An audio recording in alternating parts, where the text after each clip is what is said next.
Hello, hello. A beautiful evening to you beautiful people out there. Can you hear the cat in the background? Man, being a cat mom is exhausting. This little guy is literally like a baby. He needs so much attention and so much teaching still. But yeah, right now he's downstairs. And he has a tendency to sit downstairs and cry to be fed in the kitchen. But obviously he's had dinner. Alrighty, but he is goddamn cute. So it is sometimes tough to be strict with him. Anyways, I played a little bit of PoE here and there. I was super exhausted for most of the days. Barely got any sleep the first few days. But still played a little bit of PoE, and I just happened upon a Mageblood today. It's a shame that didn't happen on stream. A little bit of a shame. But yeah, it is what it is. Let me also, he keeps like, I have like usually my monitors like perfectly aligned, right? Via the monitor stand. But now that I have cat, the cat keeps misaligning my monitors. Also, the mic might be a bit misaligned. Thank you, Arvins. Thank you. It's definitely my first SSF Mageblood. It's not the first Mageblood I've dropped, though. It is the... So I've had a lot of... Hello, Karui! I've had a lot of Magebloods, actually. But dropped myself, this is the second one. And the first Mageblood was actually when they introduced Mageblood, which I believe was Expedition League. That was the very first Mageblood I dropped. It was like literally, like I was pretty casual, actually. Like it was like, it was not the first time I played the like endgame content, but it was only like the second time or so, or third time. I don't know. But yeah, it's basically, I was casually doing a T14, and a Mageblood dropped on the floor, which made me filthy rich. I sold it, and all the currency went into learning crafting. I still can't craft, but no, actually I can craft a little, but still. It's like, I feel like every PoE player goes through that, right? Like, just throwing a lot of money away through learning some crafting. Yes. Look who's here. And he wants on my coffee. Yeah. Hi.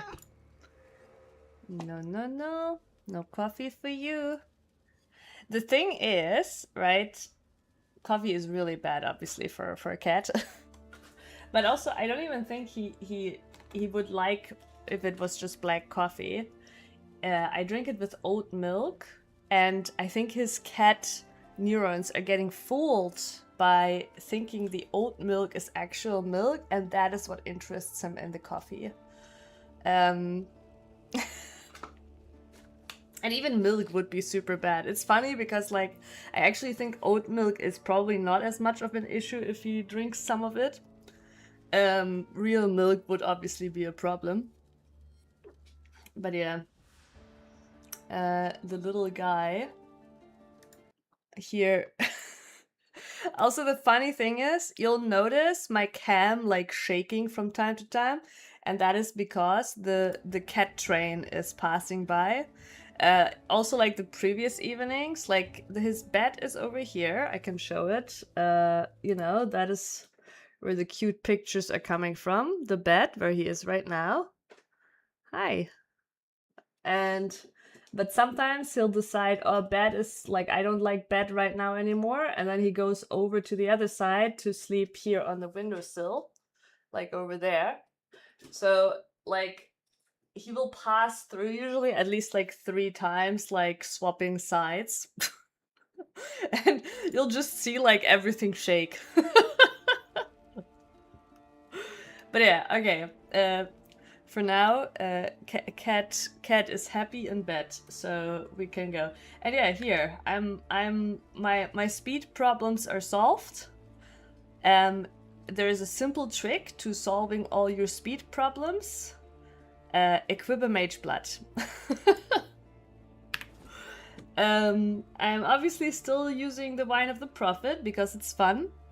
I did replace the coruscating elixir now with a ruby flask, just because of Mageblood. There's Valdo the Shaper and there is Findus the Shaker. Oh my god, that is an incredible quote. Wait, I need to know if we still have... I don't think it still exists, but maybe it does. Oh my god, it still exists. Crazy. Now we take the MB to the temple. Calm down. Not yet. But I promise you, Arvins, I will take this Mageblood to the temple. Like, I will basically take it to the temple when I'm done, right? Like, because I'm an SSF. But when I'm done, I will take it to the temple. I think I told before my belt lag might be a little bit out there, okay? I had last league a Scream of the Desiccated with acceleration and impenetrable. I dropped it also myself. That thing was worth, when I got it, 2 mirrors, and when I stopped playing it was worth 3 mirrors. And of course I brought it to the temple when I stopped the league. And it turned a rare. It technically didn't poof, but you know. Still have the glam.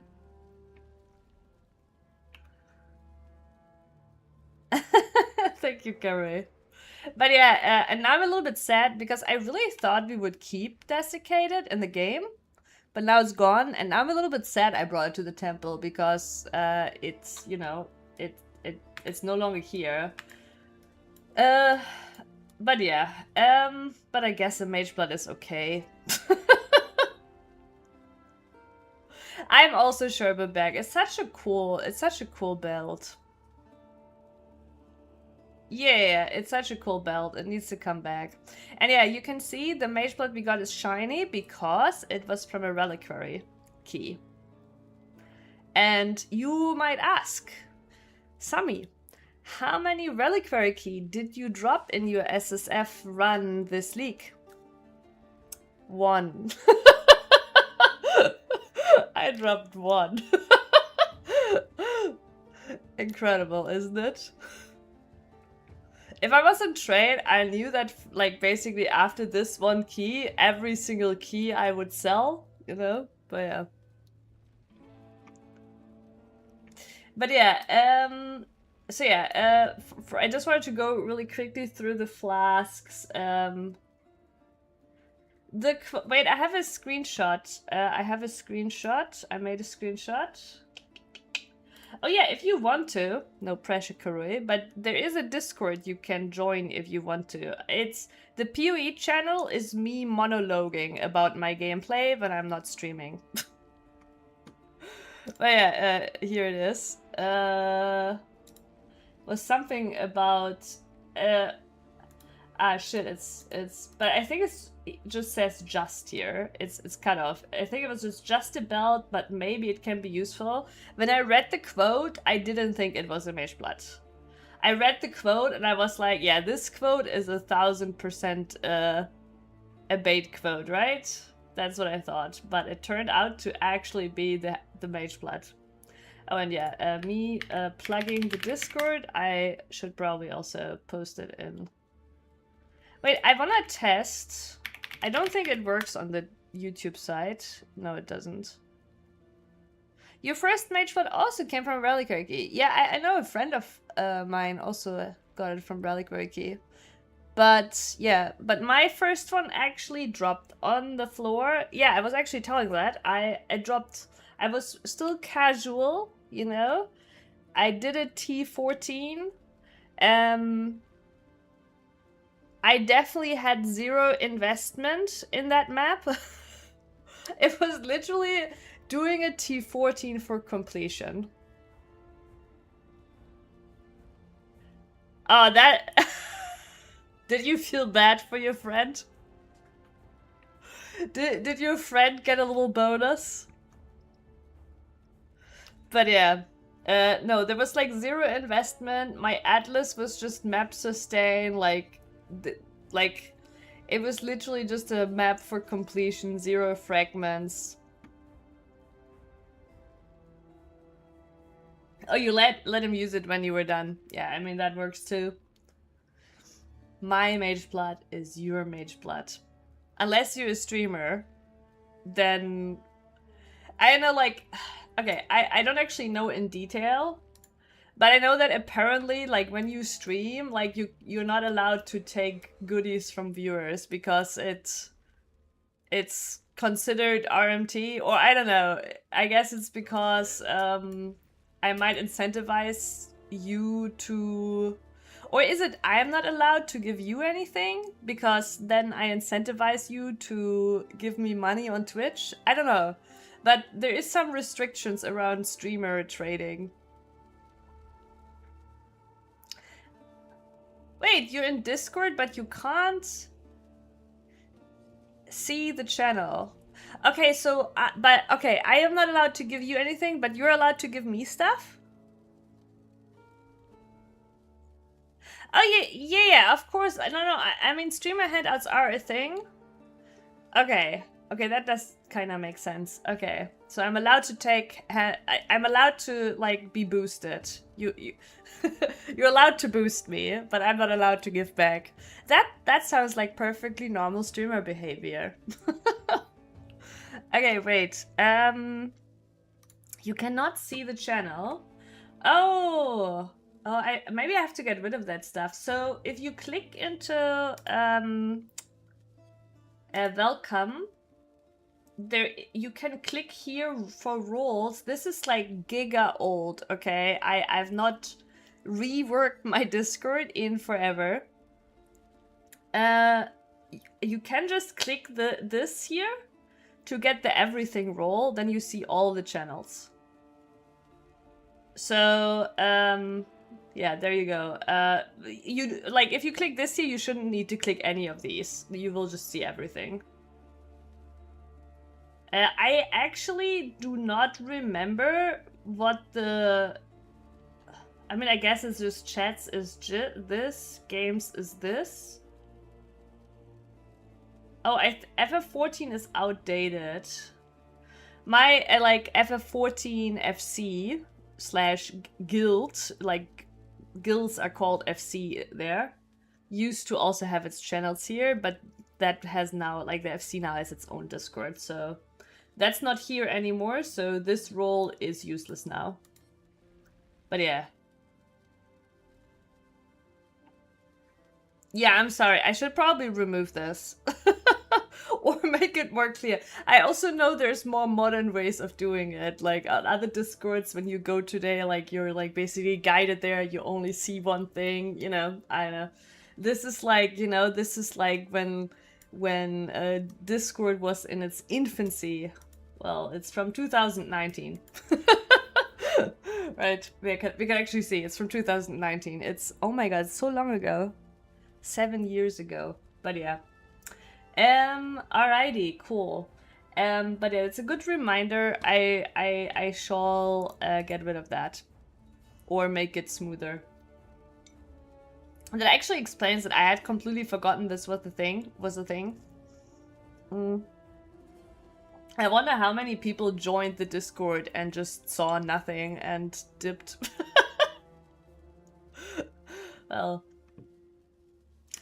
maybe it's a filter. A little test.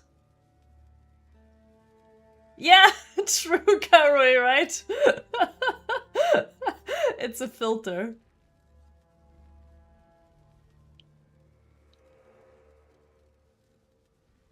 And Avans, I also think that streamers, like, okay, here's the thing. I think the truth is somewhere in the middle, right? I do think, like, here, the streamers are also connected, right? Okay, so if you start to be connected with people that all, like, grind like crazy, right? Like, it's not necessarily even, like, viewer handouts. It's also, like, if you have a lot of friends that all play a lot, then you'll also support each other, right? Like, and honestly, I've had that too, right? I'm very active actually on Discord around Blade Vortex. I can show it really quickly.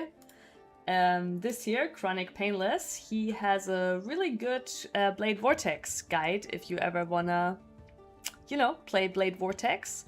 I do think it's a really, really good build, really a good high-end mapping build. Not necessarily would recommend it for SSF though. But he has a guide where you can basically play it from start to finish. It's not an S tier starter, but it is a really, really good high-end mapping build and you can scale it very far. But yeah, anyways, I'm really active here. And I have gotten presents from the community here because I basically, you know, I wrote up some FAQ stuff, etc. around the guide. So I'm guilty too. I've taken handouts. Shoot me. However, not on this character because it's SSF. And not in the last PoE2 League either because that was also SSF. No handouts. BPL. Wait, what's BPL? Ball? No. What is BPL? I'm bad with abbreviation. What skill is BPL?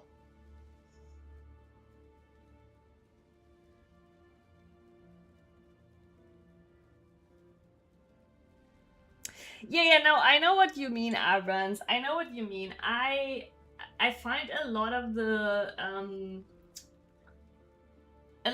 like marketing, let's call it marketing because that's kind of what it is, around like PoE economy and farms and stuff, right? Extremely fake. And I get it kind of. So here it's like not necessarily malicious, right? But like here's the thing, when people say, oh, this strat is 40 diff per hour, right?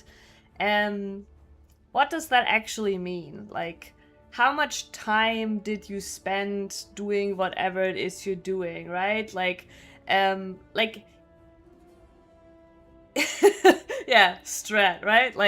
And also what is those 40 diffs, right? Because here's the thing also, like technically you have to account for how much time you spend to actually convert that into something usable. Yeah, there's no standard to setting a diff per hour. So it's really difficult when you see like somebody claiming like, oh, this strat is 40 diff per hour, right? Like, what does that actually mean, right? Like, what are you doing? Like, how fast is your build? Like, how fast are you doing these maps? How much time goes both into prep, but also into converting it into value? And I find it like there's basically a lot of fake numbers around that, and that's not necessarily malicious because I get it. Like if I were to make a video about this incredible strat, right, I would have to put a number on the thumbnail too. Right, I get it. You know, you gotta sell the content, right? But yeah, I feel like all these numbers are kind of fake, right? And the more experience you gather, the more you play, the more you understand that the number is never the same for two people. Like maybe if you play the same build, right, it's pretty close, but it already changes from what kind of build you're playing, what speed your build has.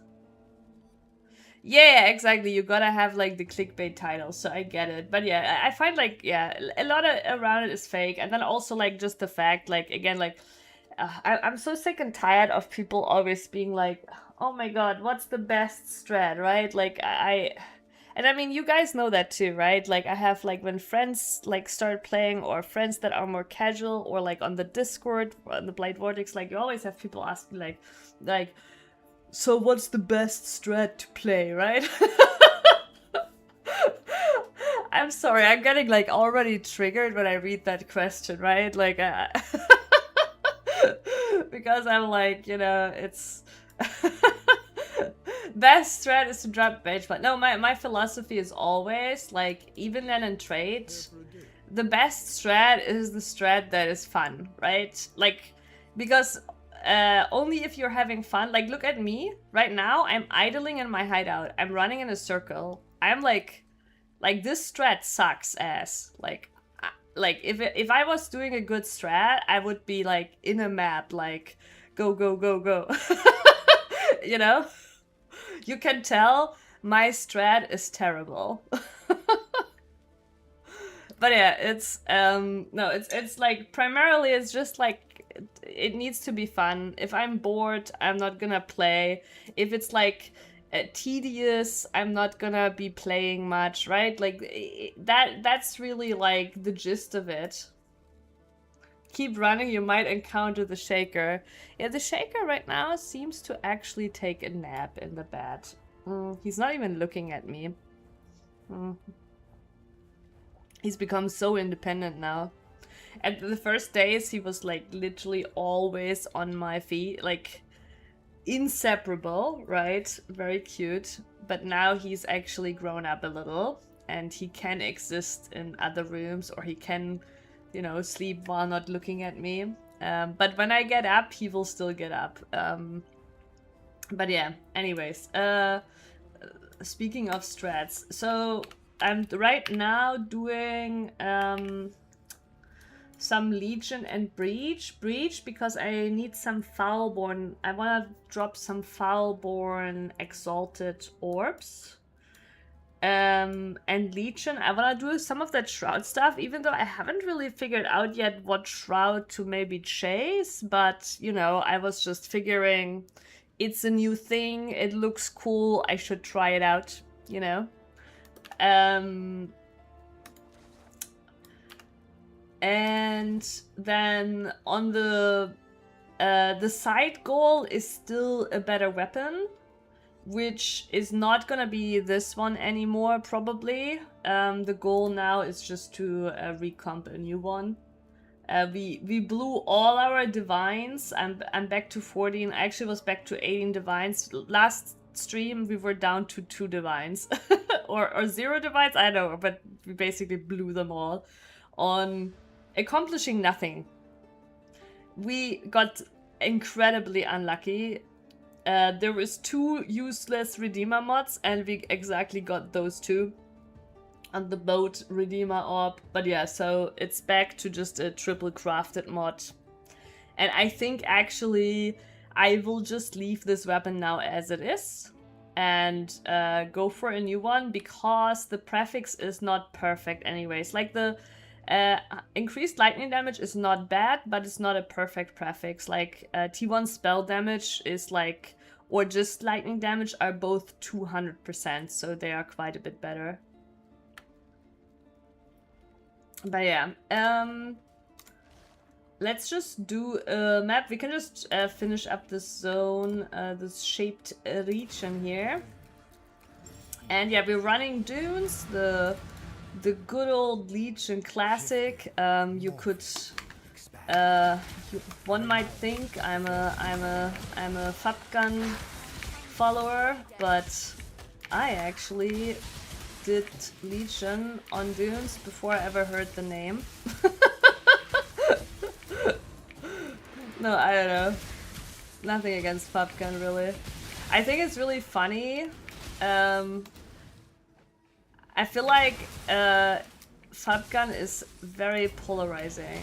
I either hear people hate on him for, I think, just the kinda... I think it's about the kind of like economy trade. Like I think it's about the mentality. Mentality about like I don't know, farm strats and stuff. But yeah, I feel like it's very polarizing. But honestly, I have no opinion on it.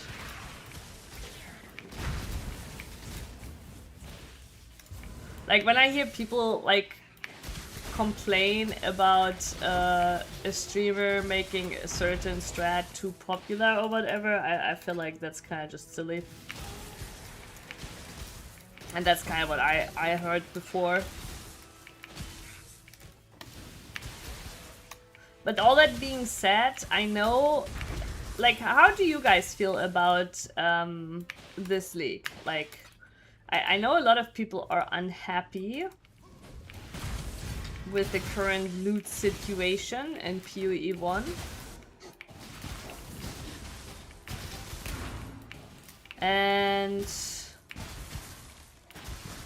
I do feel there is a stronger clash right now between like the high-end trade grinders and the, you know, newer, more casual players maybe coming from PoE 2, but also SSF players, of course.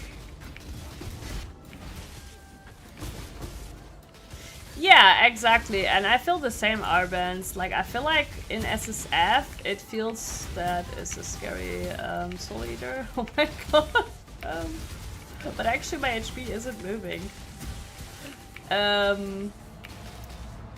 But yeah, no, I feel the same. To me, it's been feeling really good in SSF. So the funny thing is, I actually heard Drew complain a lot, I think, about like, not just Drew, like, and I mean, I get it, right? Like, basically, and it's not just this league, right? A lot of people complaining about this, the amount of scarabs they pick up, basically, to farm and trade. But I have to say that actually this league, for me, for the first time felt really good in SSF, even though I also think we have too many scarabs.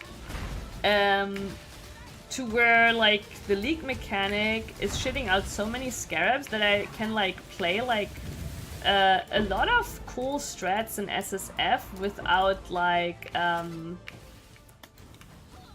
you know, without having to grind like scarabs specifically, basically forever.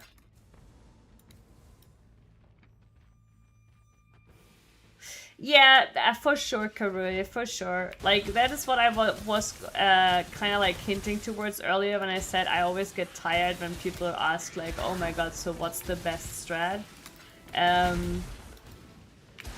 It's whatever is fun. You also have to understand that like whatever is popular, you know, it's the demand, right? Like thing. If everybody is doing Legion, then the stuff around doing the strat is also gonna be more expensive. Boxy! What you were seeing is the vertical mode. And, I mean, actually it's kinda my fault. I added the vertical mode.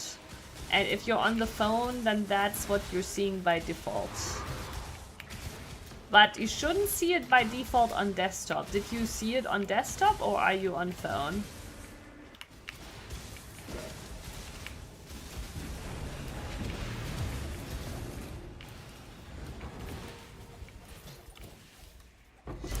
This league had a super low retention rate, but I think there are more factors than just league bad. People thinking for themselves, challenge impossible. Wait, was the retention that bad?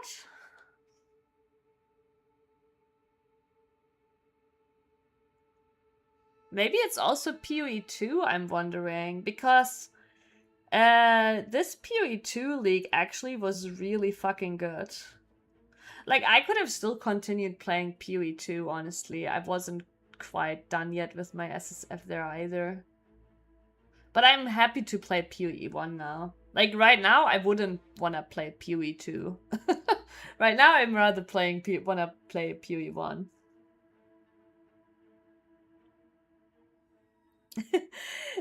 No worries, no worries. I'm sorry, Boxy Fox, but it's good. I'm getting some feedback. So you can actually, even on desktop, you can enable the vertical mode. I think there's a button for it. But yeah, Twitch added it. But you don't have to stream a vertical mode. But I thought it would be, you know, the hip thing to do for people on phone. And I don't know. I guess I just, you know, randomly. Usually there's a lot of things I procrastinate on, but this one randomly I was like, hell yeah, let's do it. And I even did a cute thing. I mean, you're not a PoE player, Boxy, I think, right? But I even did a cute thing for the PoE players if they check out the vertical mode where I overlaid the health globe and the mana globe with skills in the center, so that even though you cannot see the full horizontal screen, you can still see those. I basically, you know, I did a mobile design. A proper mobile design. Yeah, the stream is also on YouTube, and YouTube does not have the vertical mode. Early weeks, people were saying is it worst besides Calandra? Wait, but why? I don't know. Seriously, okay, here's my impression, right? I feel like the league mechanic is shitting out a lot of stuff. Like, sure, if you don't want to play the league mechanic, I think then it might be a bit rough. Like, I don't disagree that I feel like mapping loot feels a bit bad right now. Especially early on. But I felt like the league mechanic made up for it. I felt like the league mechanic was really juicy, even before they buffed it.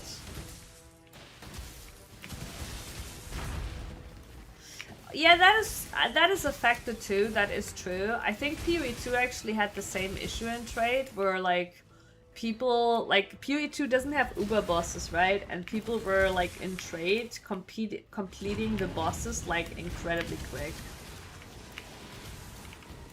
So it definitely was a thing in PoE2. While I played SSF, my own thing, and it felt incredible. The timing felt really good too on it.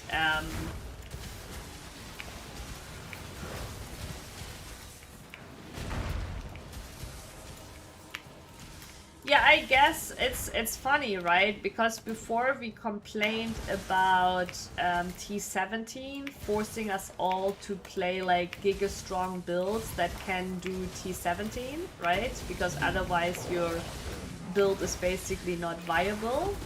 And now that the T17 aren't where you farm your content, now everybody is like, wait, but I'm too strong, and now there's nothing there's nothing left to aspire to. It's kind of funny, but also honestly, GGG did create this. Like, I'm not gonna blame the players on this one solely, because GGG did create this when they added T17. Because that is really what happened. They added T17 and they basically, the bar for what a build had to be able to do was put to a new level.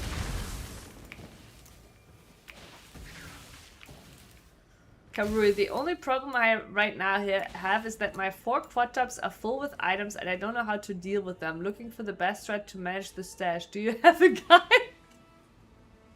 Wait, so let me get this straight. Do you just like throw everything into those quad stash tabs without any categorization whatsoever.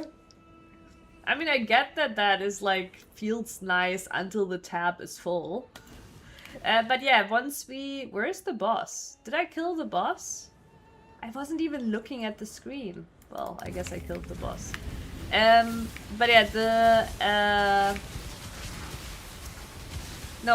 once we're done with the map, which I think we're almost, we can take a look at the way I organize it for SSF, for sure.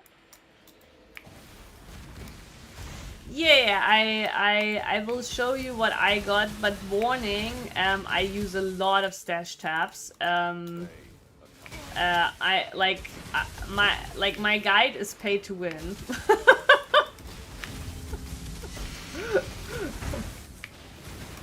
My guide is swipe that credit card.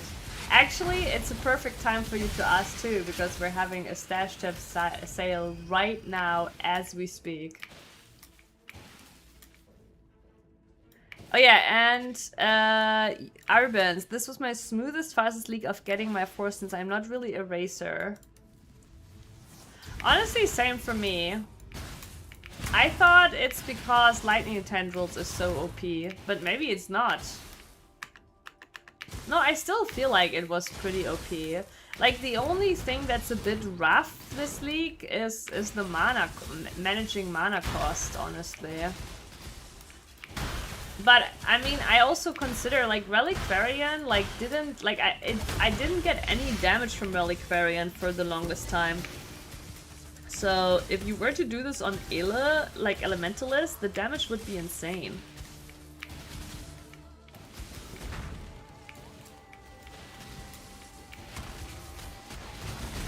Four quads per hour.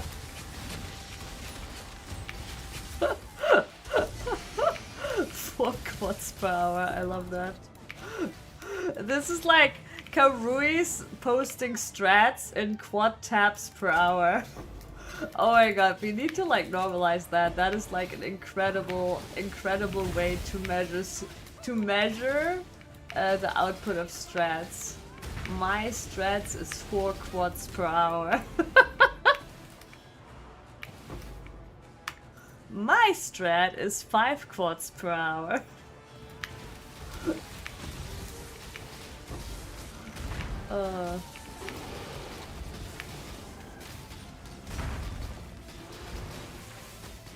But yeah, as you can see, I'm pretty tanky. Like, it's not the tankiest build I've had. I've definitely had tankier builds than this, but it is generally like, I don't need to pay attention to many things.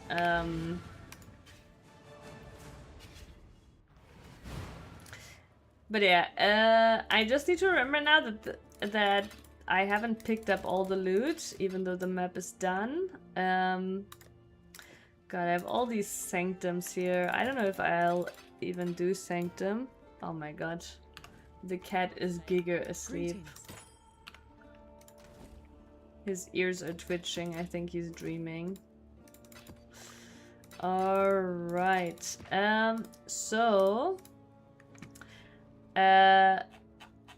Okay, so you can see here, just roughly really quickly, right? You can see here I have like a blue zone, a gray zone, and then I have like a yellow zone here, right? Green down here then is generally unused. Let's move this up. This should not be down here. Boxy, congrats! I hope that goes well and you don't you know, you ace the test first time around.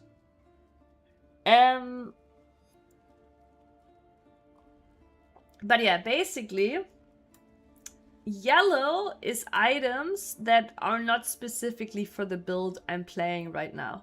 Okay? So I, in the beginning, actually had in here just like 2 quad tabs, right? And it was just, and eventually I split it up into like the individual stash tabs. But these are items that are either good for leveling something else, but also could be something just a really good item, interesting for a different build, right? Like, if we go into weapons, there's a bunch of 6-links in here. There's also some shit in here. Like, I could definitely sort through this again.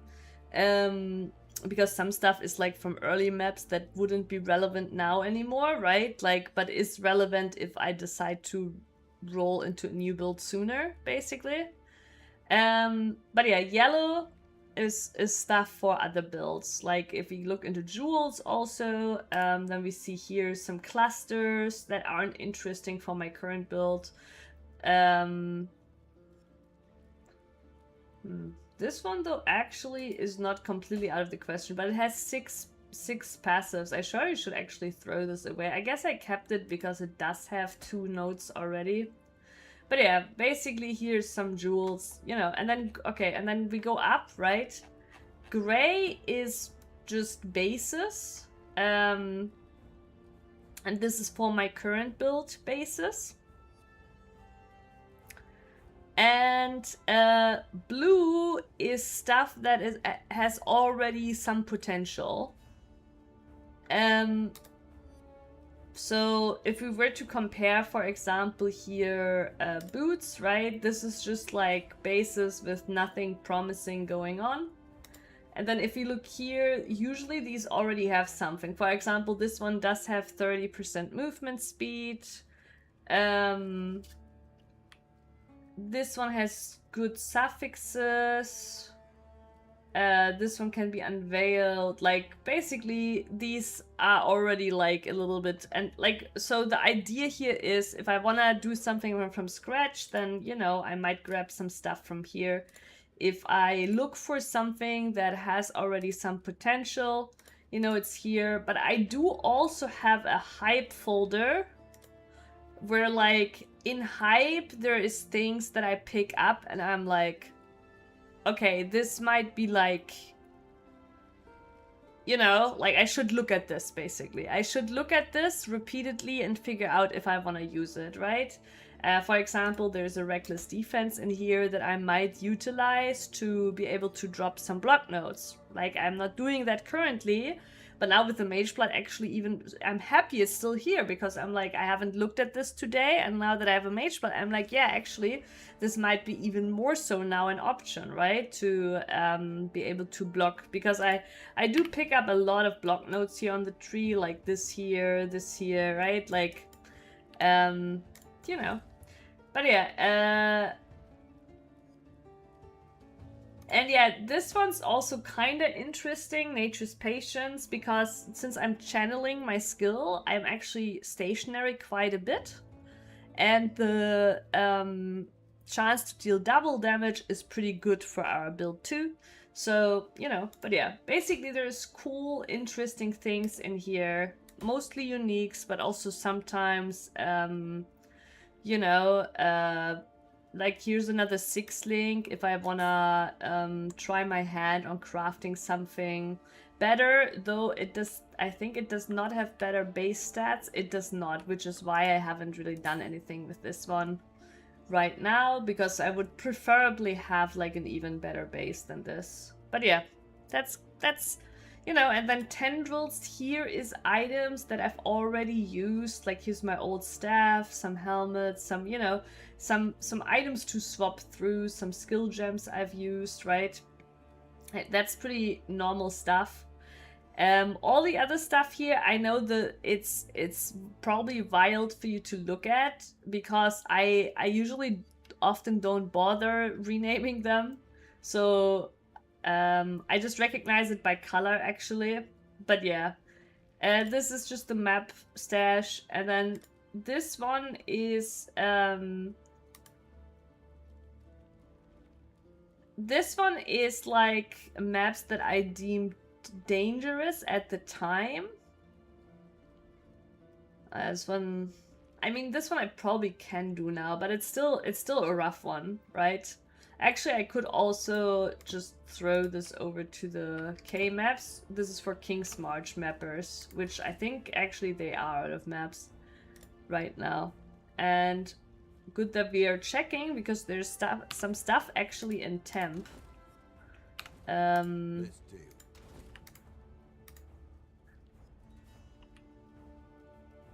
Oh, for a second I thought this was tier 1. Tier 2 crit multi. So this is also one, right? So this is T2 crit multi. So I could consider keeping this for a separate build, but I think T2 is not good enough for me to really keep it for another build. Especially if I don't have like an idea really what's gonna happen with this. We're gonna give all of that to Rock. Glad to see you. Oh. Okay, no, never mind. I thought the town was out of money. All right. Before we do temp, the temp folder. The temp folder is just where I throw stuff if I don't have the time or want to take the time to sort it in. Yeah, I wouldn't like. There's definitely like still things there you can optimize. Like I wouldn't say like right now it's perfect either. I've had it better in the past. Like you can see that I was a little bit lazy this league too. You know, especially like with naming and stuff, right? So it can be better sorted than what it is right now.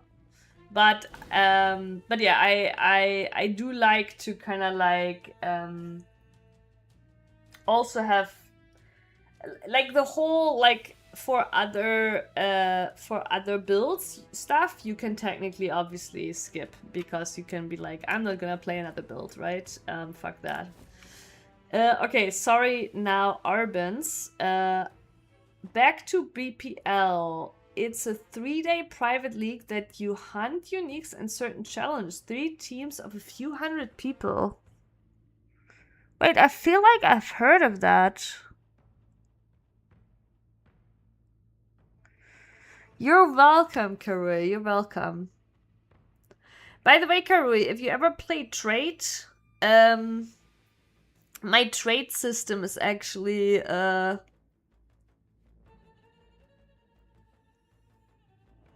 even more, I think, efficient. I played a lot of trade back in the day. No, but I've actually basically adjusted, like in trade I also have like I always had like, you know, a bunch of tabs with different prices, right? For example, 200 chaos, 150 chaos, 120 chaos, you know, 80 chaos, 50 chaos, 30 chaos, 20 chaos, 15 chaos, 10 chaos, right? Like and actually I have I have a similar system now on the merchant tabs. Where I just like every few hours I just move everything a tier down.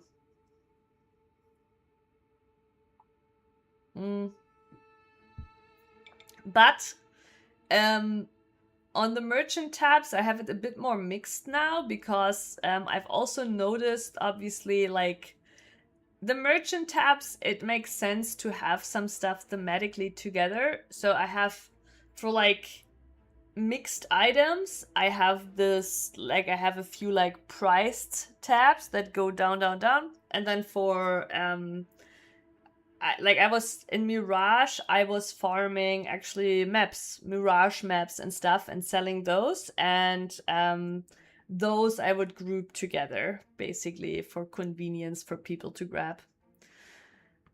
I don't care about those.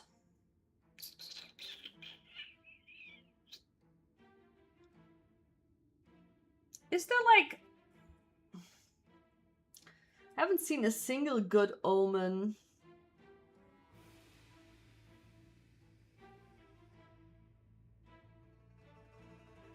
I can't even reroll, so I guess we'll just grab this.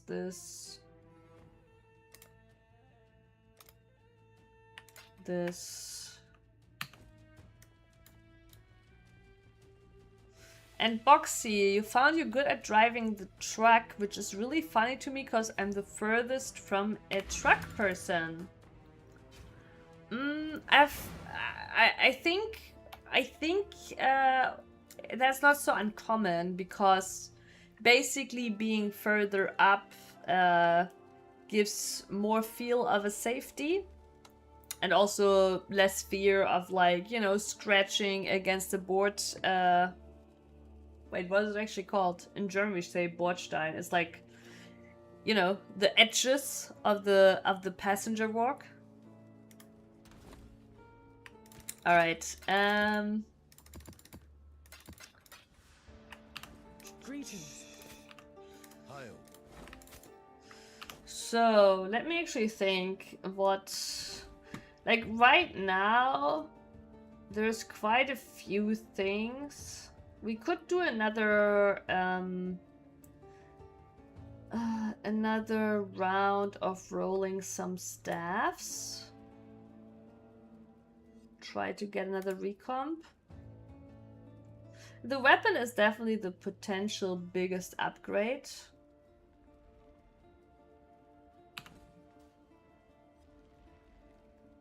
Yeah, it does feel safer.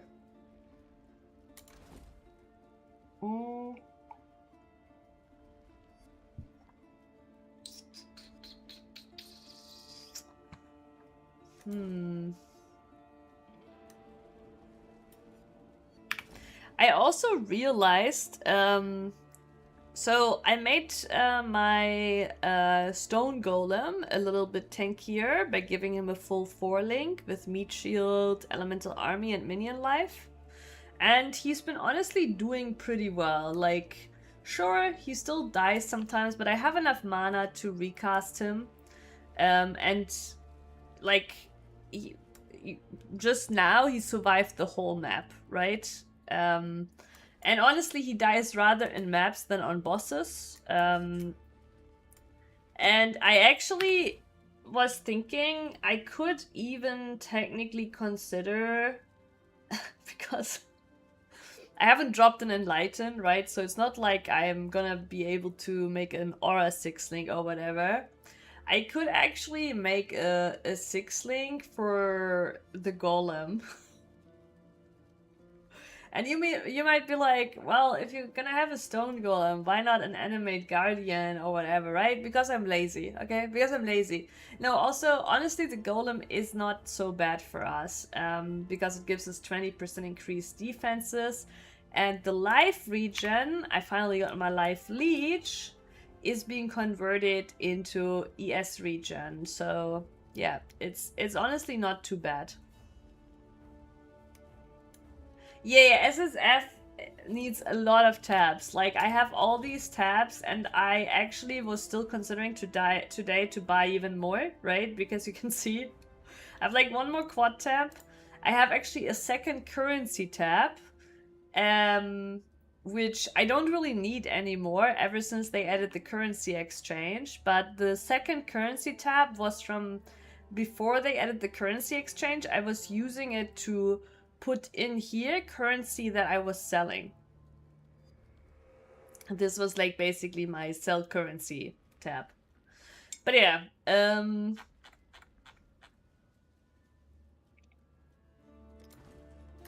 alright.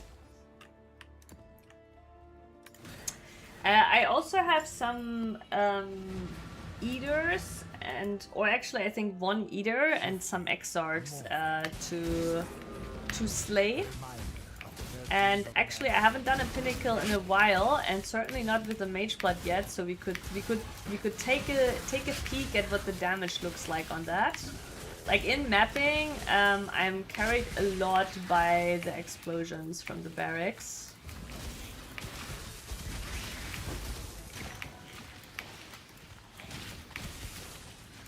But like having now with the Mageblood the permanent Ruby Flask up, we're so much tankier. So much tankier it's proper English. I'm sure.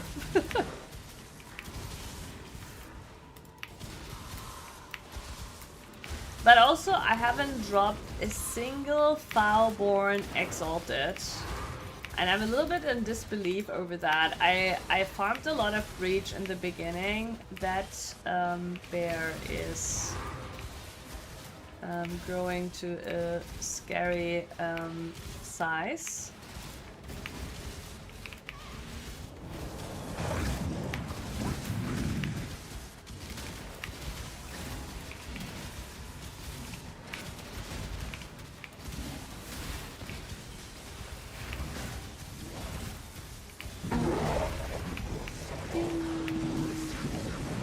bear, I guess he died.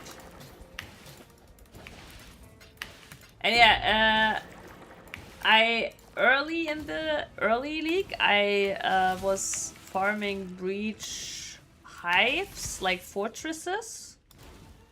And I actually think fortresses right now are better than the unstable breaches. The unstable breaches feel pretty sad now. But the fortresses are so boring. So, I don't know, it's like... If you can stand to do the fortresses, I think the fortresses are better.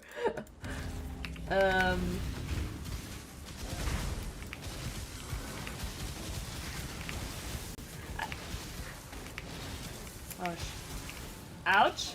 Ouch. What a bleed.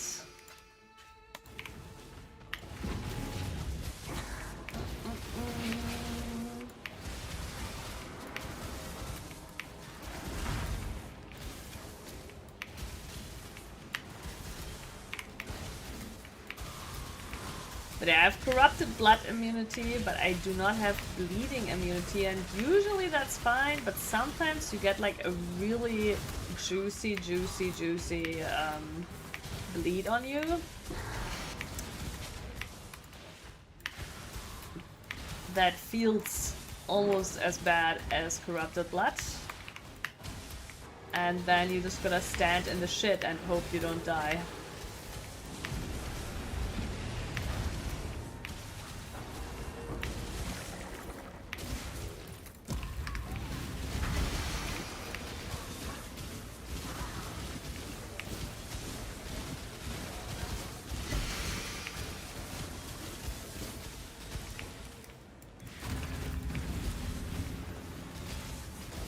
Do you think you'll play 0.5.5 PoE2? Yeah, I think so. I really enjoyed actually the last patch.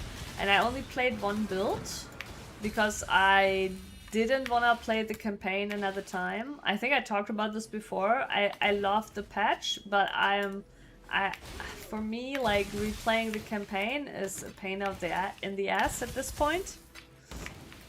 So I think I will play it again, just like because I will have the energy again to play the campaign another time. Like, there's actually so many builds I want to play. And also, I actually, like, the thing is I actually had like the giga plan for an Acolyte of... I finally wanted to make it happen. Because my very first Ascendancy I played in PoE2 was an Acolyte of Chiula. We all know it wasn't very good. But I had fun, okay? I actually had fun playing Acolyte of Chiula early access 0.1, you know? I actually had fun even though it wasn't good. But yeah, I actually... had like a giga plan for an Acolyte of Chiula, but I didn't get around to do it just because I didn't feel like playing through the campaign again. But I have like items for it and everything. I don't remember all the details anymore, but I do remember the base idea. So basically, with the new expedition mechanic, the runes of Kalgur... Aldur? Runes of something mechanic they added, right? They added some of these skills. Was it Verisium skills? I know, they added some skills. Yes, Aldur. And one of the skills was the explosions when picking up remnants. The only issue with that was that the explosions you had to pay ward for, but I had a plan on how to solve that. So, but yeah, basically I wanted to make an Acolyte of Chiula because it has so many remnants, right? And then trigger a shit ton of explosions. From picking up the remnants with the Acolyte of Chiula. And I had an idea how the Acolyte would also generate enough ward to do it. Which I don't remember now, but yeah. And maybe, just maybe, I will try that this time around and just start on Chiula, so because I know I won't be feeling like playing campaign again. But yeah, that was kind of like my idea on how like an Acolyte of Chiula could finally be a success story. And yeah, maybe I will actually make it happen. You know, I actually, like, you know, before I wasn't really sure if like it would work out, but now playing SSF here in PoE 1, I'm starting to envision how it's gonna go. I'm gonna play Acolyte of Chiula, I'm gonna map, it's all gonna be pretty mid, and then I'm just gonna drop a Headhunter, and then I will tell you guys that it's the best build in the game. Just how I'm telling you now that Lightning Tendrils is the best PoE 1 build, clearly. And has nothing to do with the Mageblood on my character.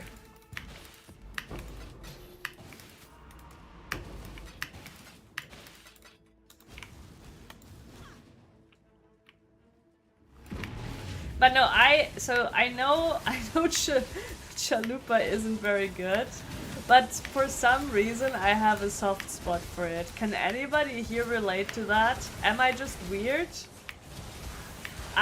When I saw Chalupa be revealed before early access, I immediately fell in love with it. I saw it and I was like, that is so cool. Even though it's like everybody is like, what the fuck, running around picking up things. I don't know why. You know, so many people. Yeah, I guess I am not alone, right? I don't know. I was like, I saw it and I immediately was like, man, that's like, I don't know why. Thematically so cool.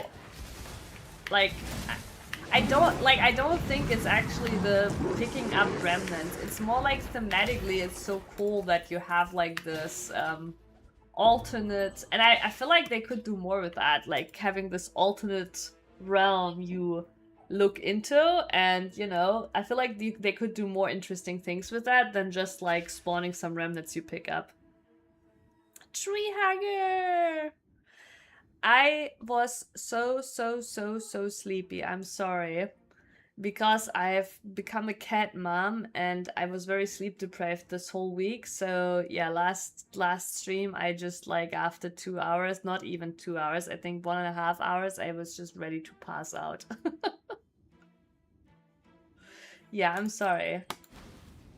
I am sorry. But you made it here today. By the way, have you seen Prince? Prince has vanished. I can't say that. No, you cannot. Okay, then good night. Mink is waiting in the door frame. He has a thing where he always says good night to Prince, but Prince isn't here today, so you have to say good. You can say good night to Treehugger. Good night, Treehugger. Yeah, Treehugger is the torchbearer. Treehugger has taken over the torch. Good night.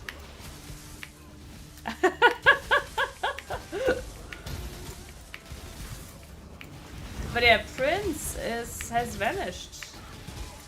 His you know, his watch streak deleted. Mystery Mink. Mink is a mystery. All that has been seen of Mink on stream is a hand giving me coffee. There was actually, like, Mink has actually at some point agreed to do a face reveal if I ever get 100 subscriptions. That's true though, you did. Don't you remember? But it must be 100 actual concurrent, 1,000. Okay, calm down now. 1,000 subs. No. He did say that he would do a face reveal if I ever had 100 subs. He's just being shy now. Yeah, concurrent. It's not gonna happen, and he still is like so scared. Like 1,000. 100 concurrents is a lot. Is a lot. Why is this guy not dying? There we go.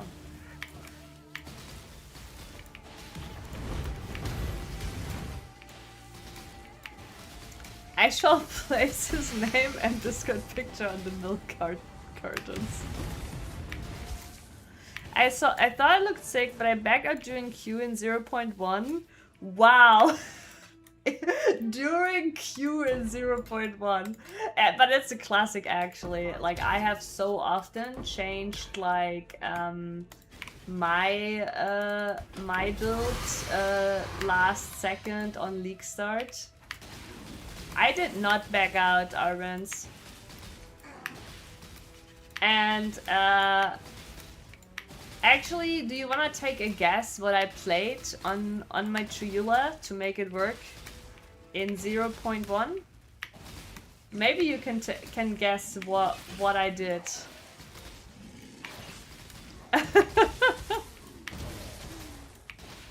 what my Triula monk turned out to be.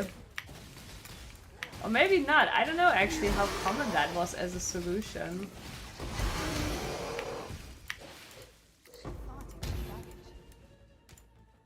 No, actually, no. I mean, it's very me what I did. I made a mage. Was it? I made a monk caster. I played Spark on monk. I played Spark on monk. I'm yes.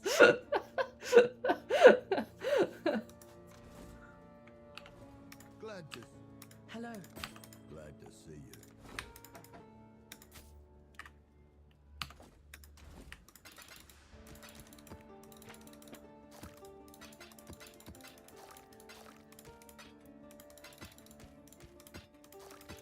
By the way, I totally forgot.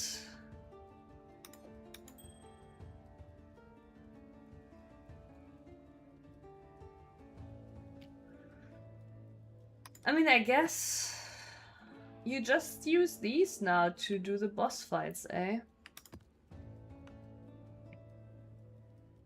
But yeah, do I, like, I've been collecting the rings. Do I still get a grasping mail or not? I could have just looked it up. Do I still get a grasping mail if I, like, sell a 60 of these? I forgot what the state of that is now in PoE 1.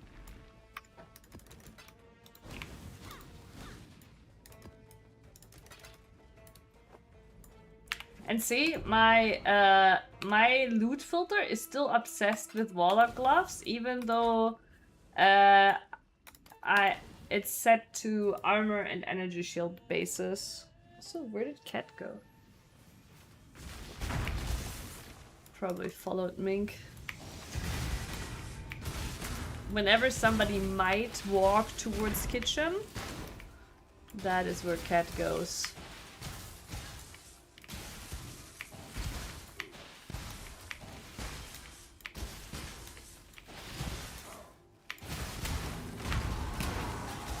But yeah, I hope Prince is okay.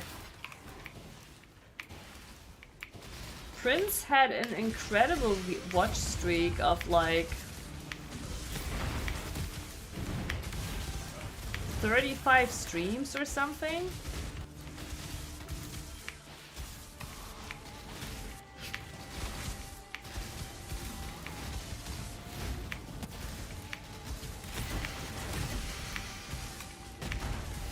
Hopefully locked in to save the streak.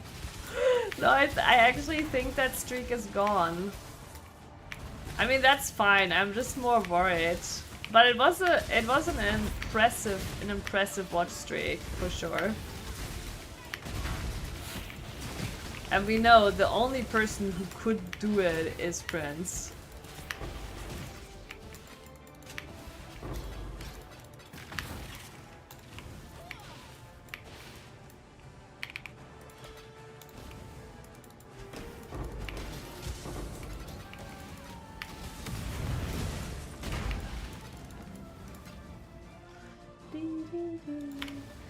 I guess I could have done the Wildwood. But yeah, the Wizard Chalupa was not the worst thing in the world. And I remember... Wait, actually, I need to look at it, but... Yes, Arbans! Enjoy! Thank you for hanging out and enjoy the evening with your friends. I still want to check really quick because I remember that back then I had a misunderstanding on one of the nodes of the monk that might not exist anymore anyways. Wait, which one was it? The leech node. I think they changed the leech node. Yeah, it's... Wait, no, I'm on the wrong one here.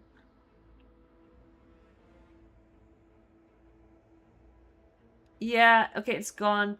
I remember when PoE2 came out into early access, there was a note that said that I think chaos damage could leech. No, how was it? It was basically giving you mana leech, which otherwise was not available at that point readily. And I thought it was usable on spells, but I think it ended up not being usable on spells, but only attacks. But yeah, so there was also like a little bit of a debate going on for me. But the it ended up being not too bad. But it was basically just a worse sorceress, right?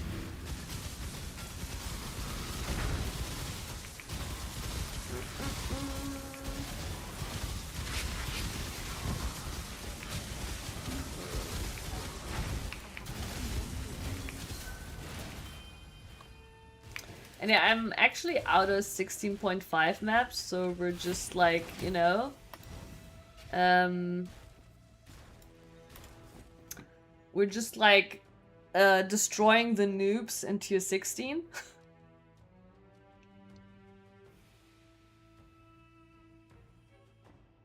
Have we seen Prince since the 7th? Why the 7th exactly? I definitely haven't seen him in a bit. I feel like it's been at least a week. But it might be longer.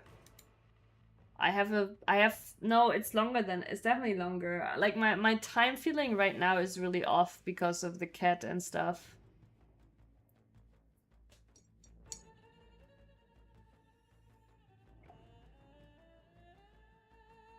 But yeah, I am a little bit worried too.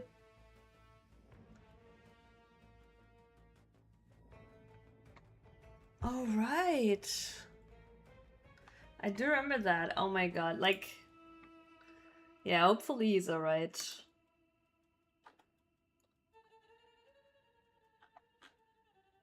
Right.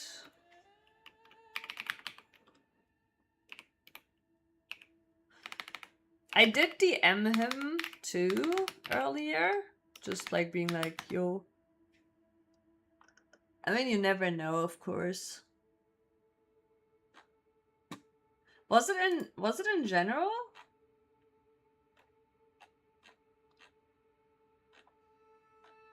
Oh, here, yeah.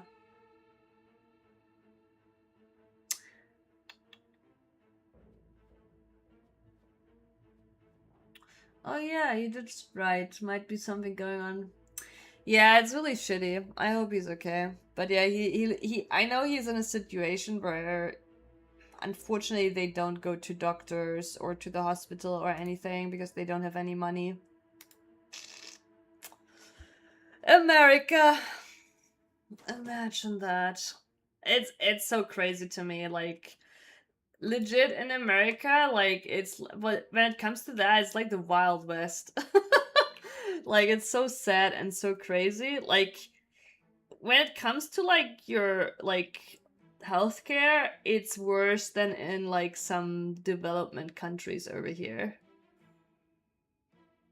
Like, over here that would be unthinkable, right? Like, over here, like, you can always, like, if you're sick, you go to the doctor, you go to the hospital, the state covers for it. But yeah, hopefully it's alright. Not much, unfortunately, we can do. I can tell a story that was extremely worrying, but had a happy ending.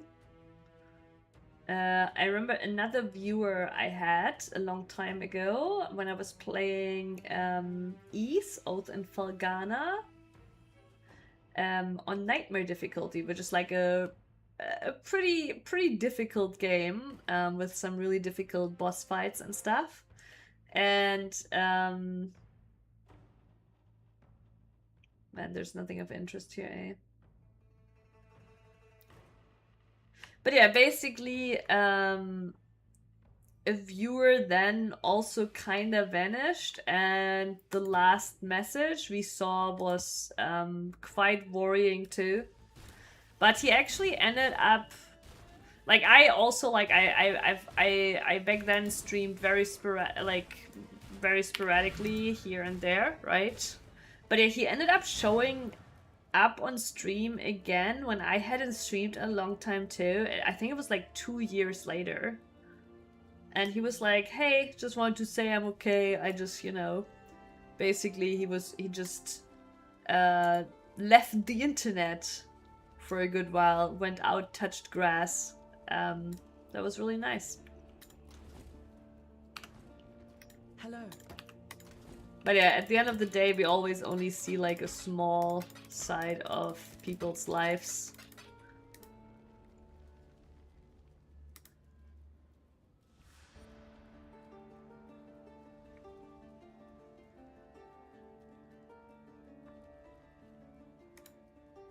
Oh yeah, that's sweet, Triager.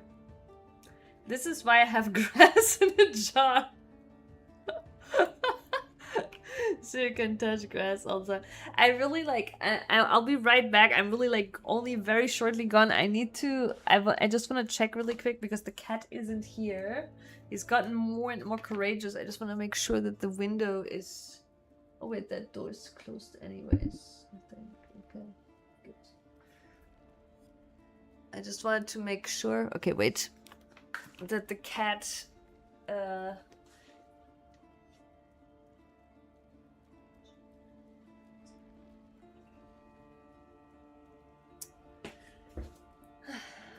but yeah, that Mink basically closed the door to his room, and the cat doesn't have free roam on a window. Like, you can see here, my window is, like, it's not fully open. Actually, you can't see it, but it's like, this is a German thing, okay? In Germany, we can open windows, like if this is the wall, right? We can open windows like this, like diagonally. But you have to be careful because that cat, like Findus, the cat we have, is a small guy, and he might try to squeeze through, basically. But yeah, my window is like that too, but since I'm here, I can pay attention if he does get interested in that. Glad to see.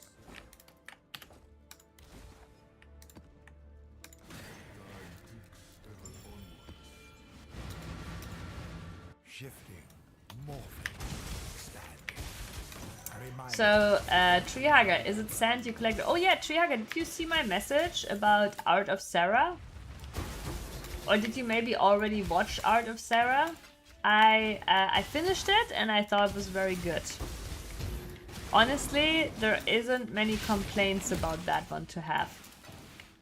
It's not a typical K-drama, but it's just a good story, and I think actually it might be inspired by another story that also has actually an American show, and is even based on a real story.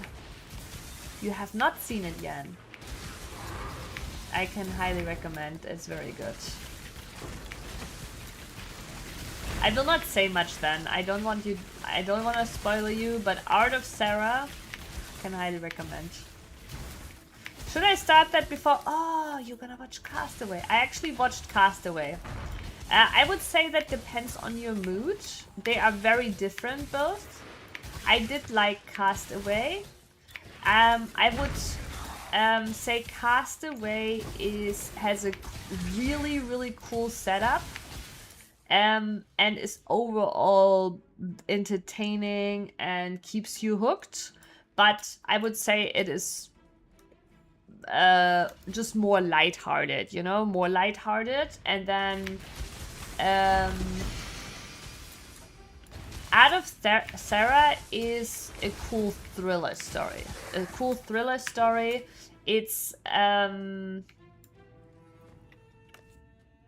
It's a through and through mini-series style red thread story thriller. Yeah, so, and Castaway is more lighthearted, but Castaway has a really cool setup. I do think Art of Sarah is the better show, but I did actually think about recommending Castaway as well. Why did I not do it? I think I just didn't do it because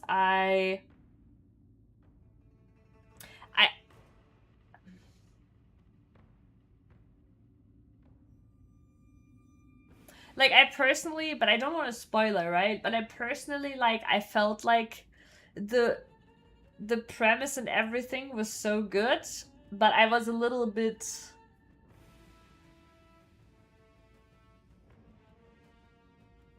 like, I feel like some parts of it didn't live up to the premise, basically. But it was still very good. It was still very good. It was more lighthearted, and it was definitely, like, had me like binge watching it, you know? But I actually think Can This Love Be Translated had me binge watching more. Interesting question whether I think Castaway or Can This Love Be Translated was better.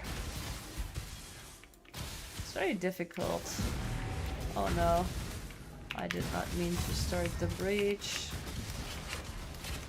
But I think it'll be fine.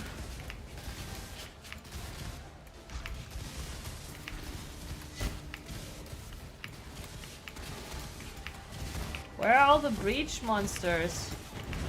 My breach bar is barely filling. But yeah, I think personally,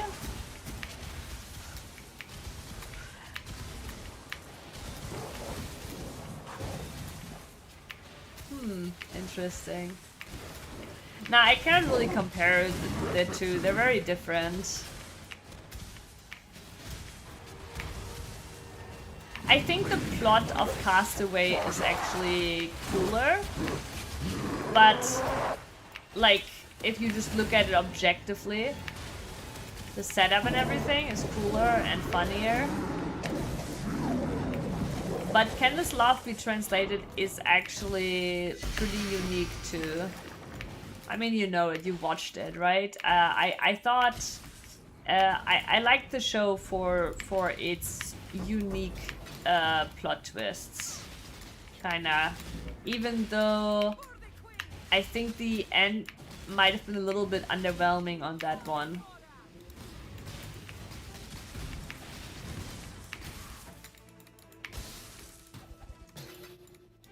But yeah, I think if you want something lighthearted, watch Castaway first. Though it's not only lighthearted, but I still feel like overall the vibe of it is more lighthearted.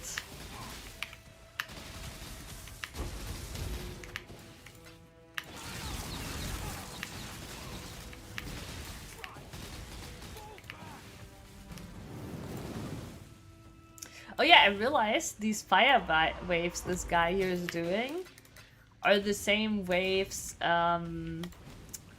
the graveyard boss is doing in PoE too.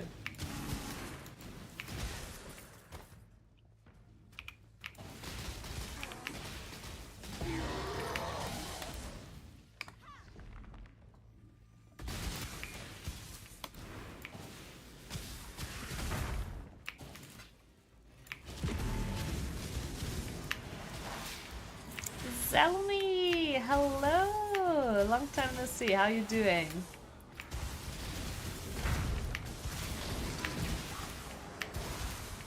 Zelny, what are you up to? What have you been playing?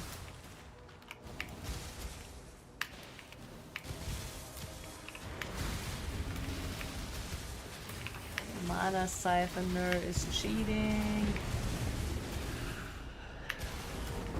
It's funny, whenever I get the coral that spawns like the little extra shitters, that's actually such a nice boost for my explosions. Oh my god, thank you! Thank you for the bits! Thank you for the bit. But I wanted to like, you know, go smoothly over like into like a comedy bit, but honestly I couldn't think of anything. I am very, very good. I've become a cat mom. I would show you the cat if I could, but she's a little baby obsessed with food and hence in the kitchen waiting for somebody to come to beg for food. Initially he was always around me, but he's found his independence and he's decided to use it to camp the kitchen for ready anytime to beg for food if somebody comes by. Yes, he's a cutie. But hey, I will show you really quick my favorite photo. I posted it on the Discord here. There we go. This is like my desk here, his bed, and he was like fully passed out. It's even, you can see here, he even has the mouth open. And it's like very cute, way too cute. But yeah. And it was like the first time he was like just fully like knocked out sleeping. Yeah, right, Triager, when you see this, like you just see like, it just looks so carefree, it's so cute. And yeah, here he likes playing with this tree here in motion. But yeah, cute guy. I think up here I had posted. Oh yeah, we can go through. This was a few more photos I've posted. This is my legs, and he's laying down just like me.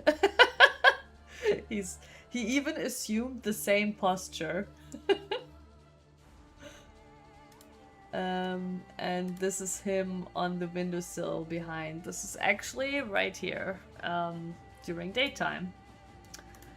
And this is him in his tree. And here a clip of him cleaning in that. But yeah. And this, I love this photo because it's like he's waving at me like, yo.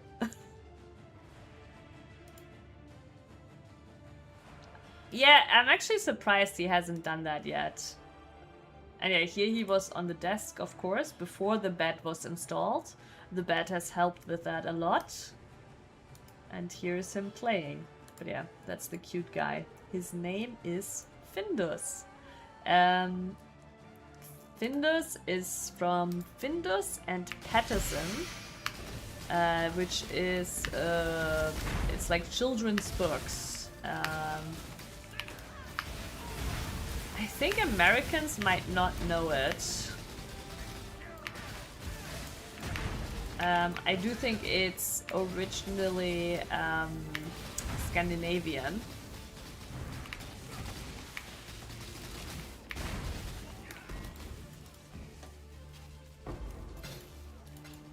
But yeah, he looks just like Findos. You know it? Yes, it's the cat with the green trousers.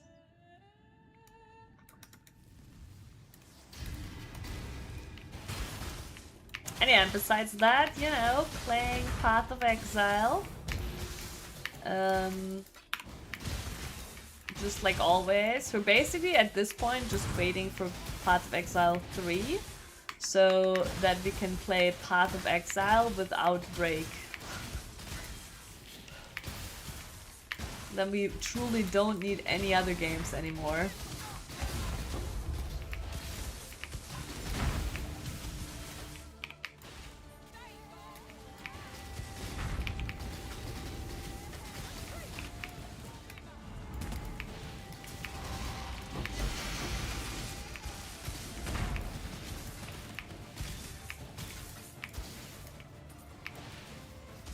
Oh, Fellowship. Yeah, I've seen it. It's like a co-op game, right? Where it's kind of like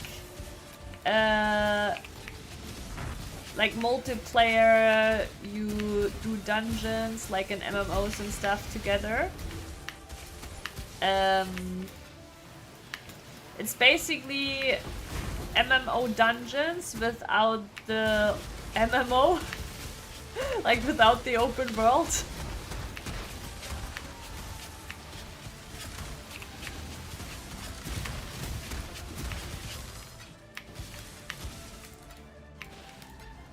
How is it? I actually do have it on my list. I am raiding in FF14. And back in the day I also played WoW. But yeah, I'm still raiding in FF14. So I am definitely like, I do enjoy that kind of gameplay if it's cool. But yeah, the reviews I saw on it were kind of mixed. It looked kind of toxic. Just how it's supposed to be.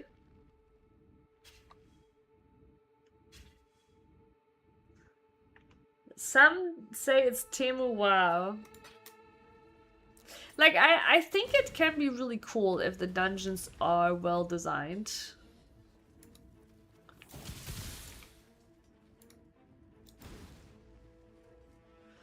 But like, the thing is...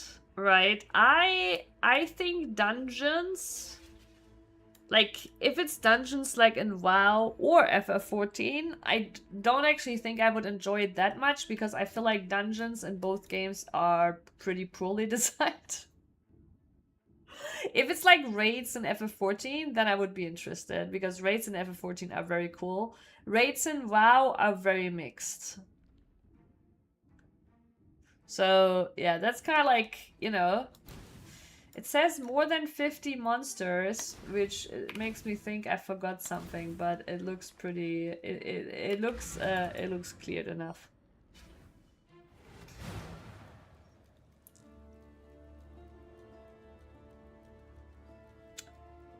Nice, Boxy. Enjoy that soup. Dragon Soul is the best raid in WoW. I didn't do that one. But I believe you. It's okay, you can have your truth, Karu. I will not fight it. I will not fight it. See, the thing is, I didn't actually do that many raids in WoW. And if you ever raid an FF14, it will be difficult to go back to WoW raiding. I tried. So accept this as my my objective truth. Once you raid an FF14, it is really difficult to go back to WoW just because of like the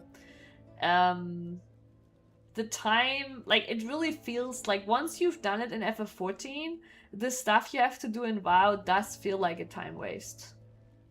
Right? Like I last played a bit in Dragonflight and we did the Neruba was it Neruba Palace raids? I don't know. It was like, you know, the Spider Queen. But yeah, it wasn't too long ago in Dragonflight, and like Just when you vibe, like how far you have to walk, you know, re-killing trash on reset, etc. It feels like, I know, like before playing FF14, I didn't mind it, and it felt like part of the journey. But now having raided an FF14 for so long, it feels like a massive waste of my time. Yeah, that is the best way to put it. It's lost the magic, right? Like, because I feel like, yeah, when I think back in the day, you know, the idea of like, you know, like this big massive group of people like together venturing into the raid, into the dungeon, and clearing out the trash was part of it, right? And, you know, Leroy Jenkins, the clip exists for a reason, right? Like, and it was an actual like, but also the trash wasn't just boring, right? The trash was actually also interesting in a way, or which route you took. Like, there was more things to it, basically, right? But nowadays, it's like the trash is literally trash. And it just feels like it's wasting my time every week, right? Like maybe I'm just old now, right? And maybe like a young person would still feel that magic. I don't know. Greetings. But in FF14, you spawn in, the boss is right in front of you, right? If you die, you're again right in front of the boss, and you just fight the boss, right? Sure, it doesn't always feel as grand, you know, as a WoW raid. I will 100% agree with that. But in terms of like actually progging a difficult fight at our age with having a job and real lives, it's just so much more feasible in that format. That's just the truth.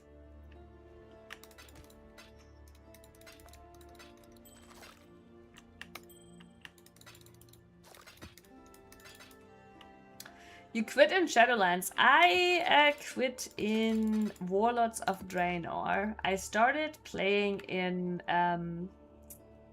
Lich King and quit in Warlords of Draenor, but I did give it a try again in... twice actually, in Dragonflight and in... Wait, I was lying. It was...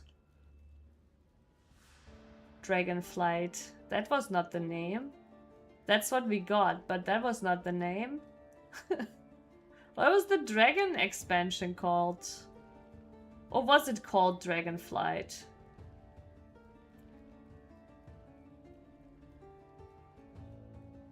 What was after Dragonflight?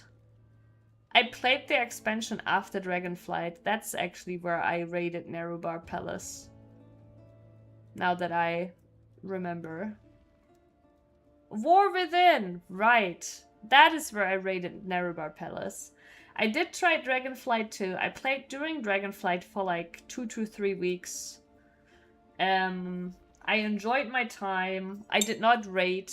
I just leveled some characters. I did have some fun with that. And then...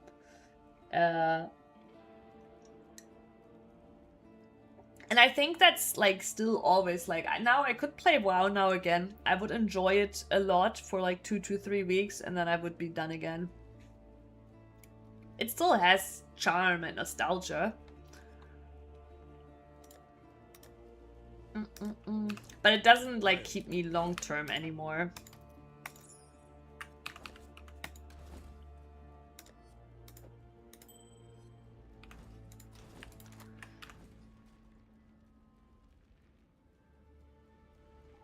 The recipe is for an Olive Garden potato seed, but I wanted... So you're just replacing the potato with the carrots. Nice.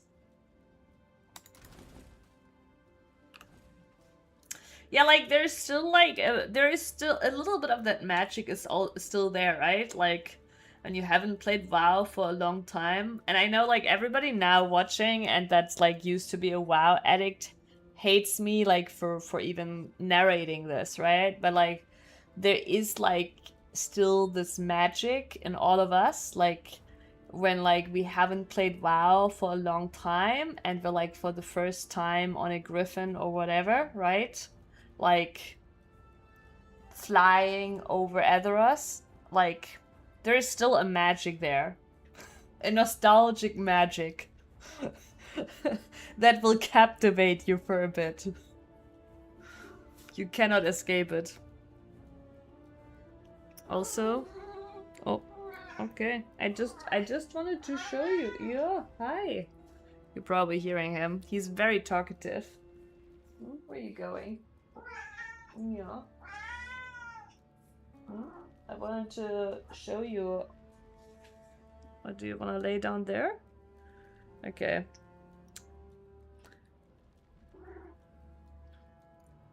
Okay, he's chosen the bed under the desk. He likes to sometimes be under the desk instead. And I actually, it's a very private spot. I don't think I can. I can try. I can see if the cable is long enough of the camera for you to get a glimpse. Nope.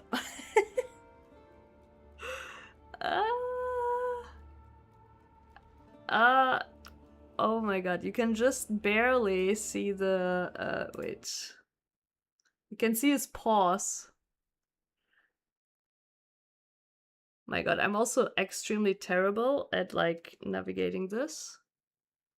Yeah, I'm sorry. Huh. Yeah. You saw his paws. He's chosen privacy today. It is what it is.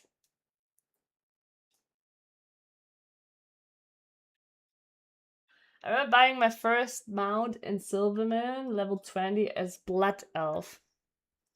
My first character, I think this is a typical girl thing, was a Night Elf. A high five? I think I have to pause the high fives. It scares him.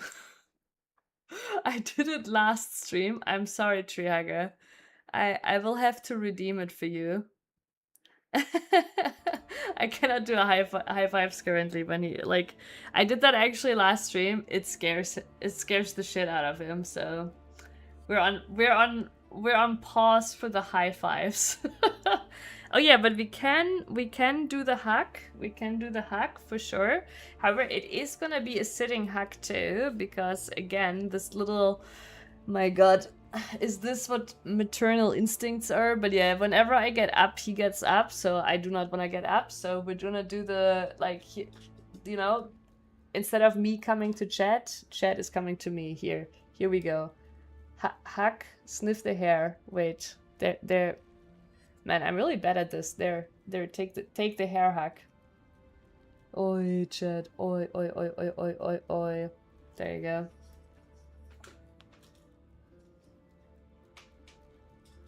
Isn't that high five you saying high five?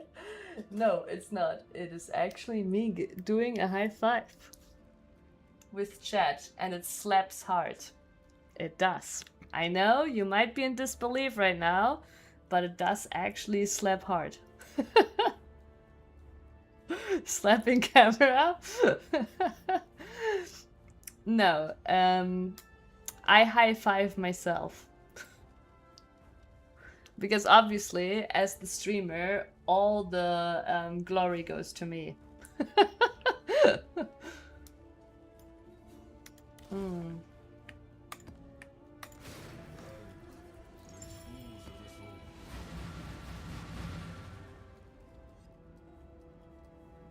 Yeah, it does scare him.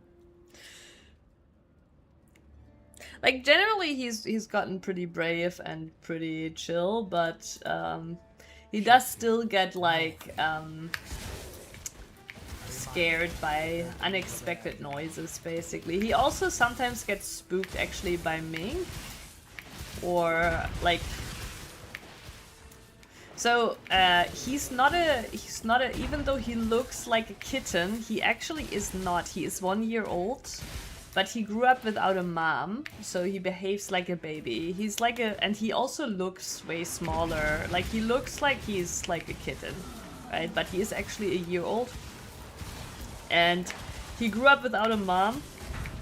Like, he comes from a rescue. And was basically abandoned baby in the street. And you can tell that there is sometimes things that spook him, basically. But besides that, he, like, is honestly quite very trusting. Changing it with low 5. It might scare the rest of... Nah, that's fine, that's fine. Usually, actually, though, that now that you say it, my door is open. Usually it's closed when I stream, but now because of the cat, we have it open. So the cat can still move around. But yeah, I am making more noise than usually. Sammy, did you stop vaping? I did indeed stop vaping. The last time I vaped was like in... I mean, probably I did vape still last year, like 2025. It's not like I have anything against vaping. But honestly, vaping has gotten extremely expensive, and now, like, this is like really stupid, right? But like, I used to smoke, right? And vaping is now so much more expensive than smoking. I don't know, it just feels so dumb. I am still casually smoking, but only in social gatherings.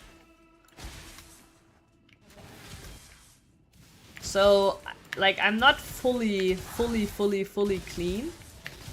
In social gatherings, I might also use a vape of somebody else, you know? But I am clean in my own daily life.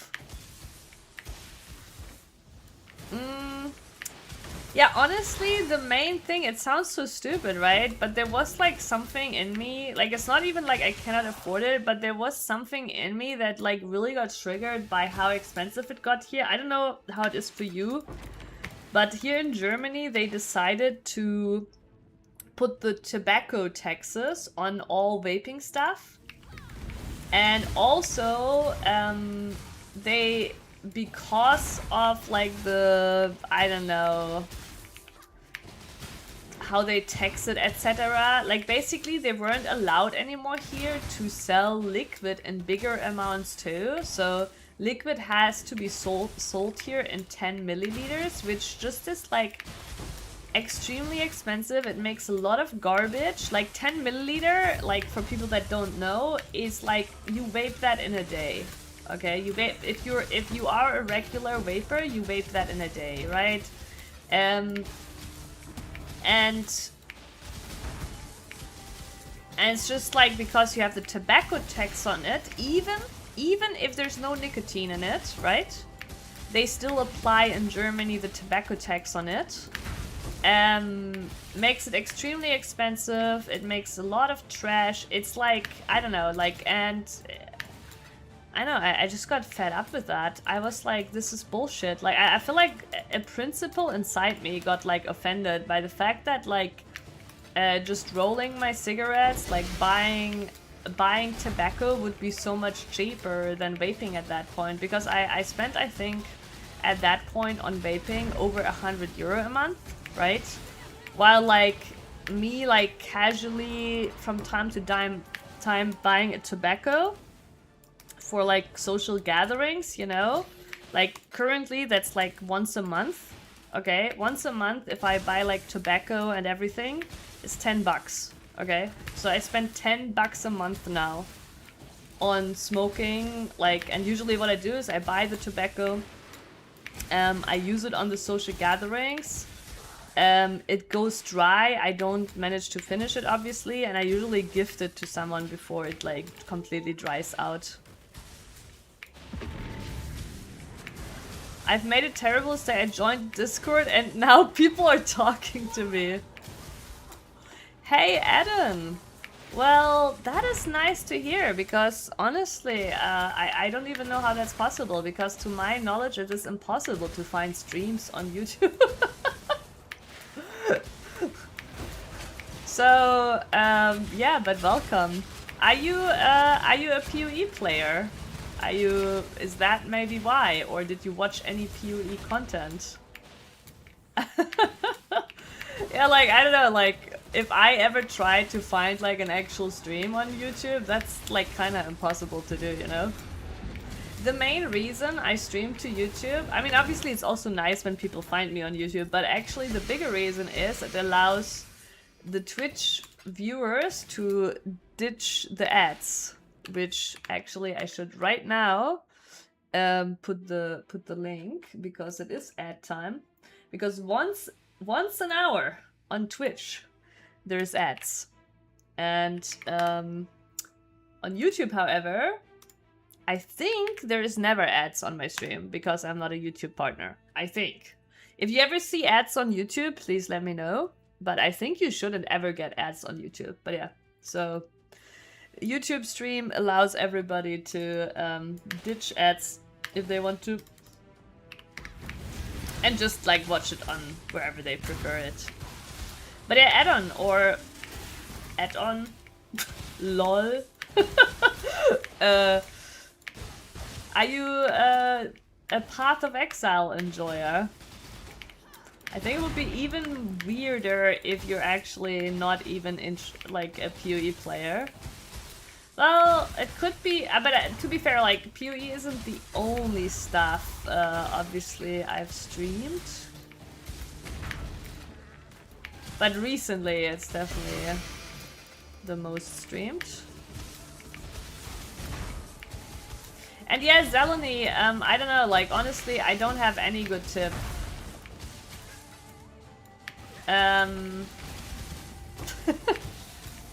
For me, it works really like focusing it on, because I obviously enjoy it too, right? And really focusing it on the aspect of hanging out socially.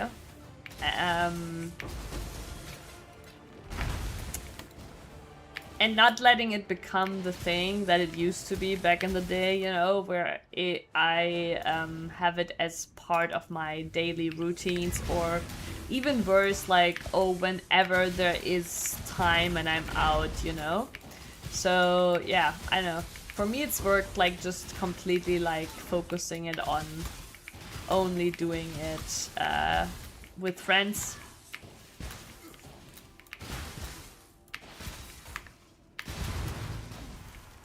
And when I'm like with friends, then I'm also like, it's fine. Like, if I drink and I'm with friends, I can also drink.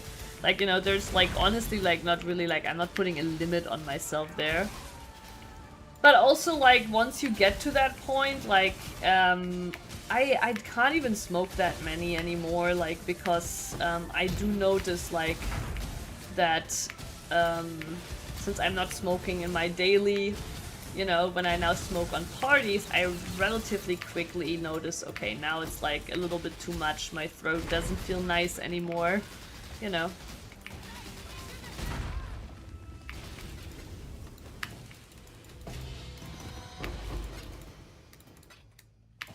Did you? Oh, yeah, like, so the actual, like, nicotine withdrawal, I mean, technically, maybe I'm still experiencing it whenever I you know, on a party and drinking and smoking a bit too much. Maybe I'm still actually experiencing it. Not sure. But in my experience, you need like 1 week of conviction. Like, you need like 1 week. You need to be determined. After that, it gets a lot easier. And for me, though, I can't say like, oh my god, the nicotine withdrawal, like, I feel it physically exactly because of those things. Not that's not like how it is for me. Like for me it's just like, no, the urge is just the strongest in the first days, and I do feel like a certain, like, which you just feel as a smoker, right? Like the being like a little bit like, I don't know, uneasy.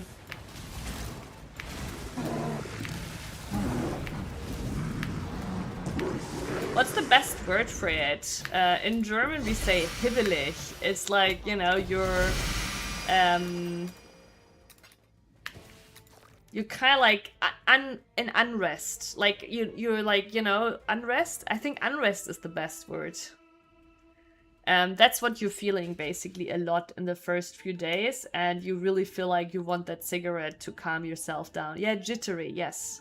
I feel like that is the strongest physical effect I'm feeling. Being like more like, you know, jittery and just wanting like, you know, like that smoke to calm you down.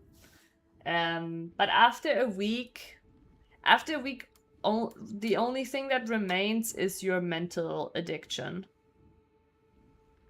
Your friend always smokes the ganja. Wait, is the ganja, is it like that looked completely wrong. The cylinder.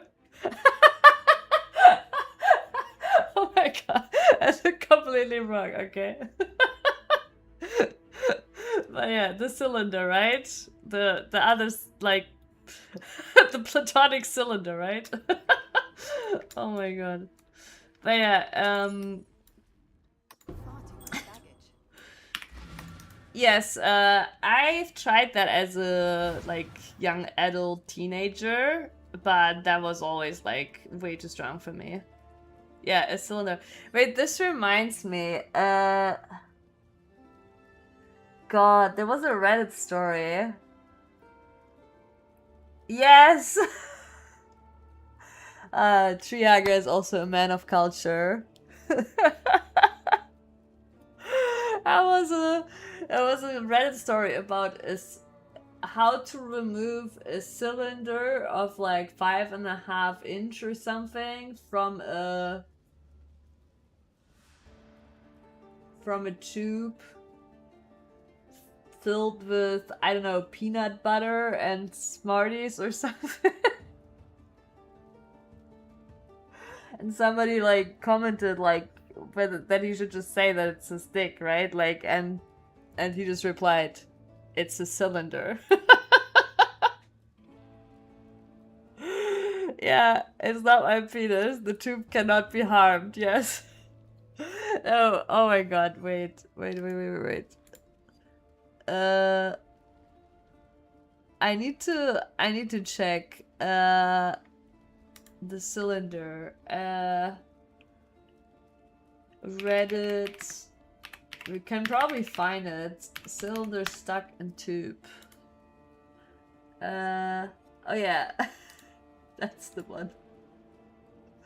How would you get a small cylinder, 5.1 inch length, 5.1 inch girth, unstuck from a mini M&M's tube filled with butter and microwave? Okay, filled with butter and microwave mashed banana. I don't even know why this is relevant, what the tube is filled with, but oh my god.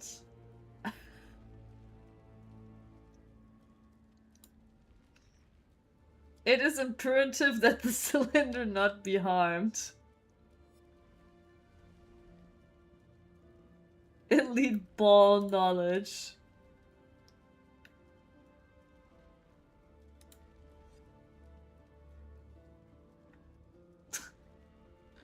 Yeah, it's probably not real, right? Let's be real. Or maybe it's a repost too. Like this might have been real a long time ago, and like I feel like this is like the kind of like thing you hear, right? So this could very well be like the 100th repost, and every time it's a little bit funnier, you know? But yeah, it is very funny.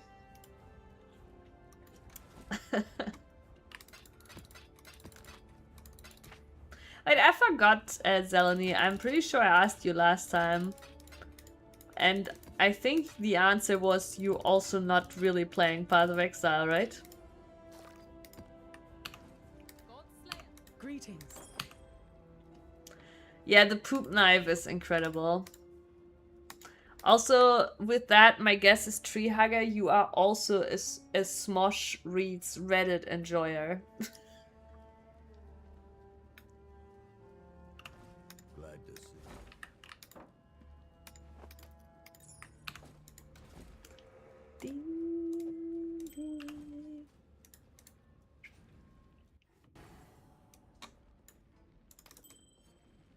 Man, for a moment I was like, oh wait, we're getting a headhunter too. Can I not have but a moment? Not playing at the moment. Oh wait, so you have played Path of Exile before.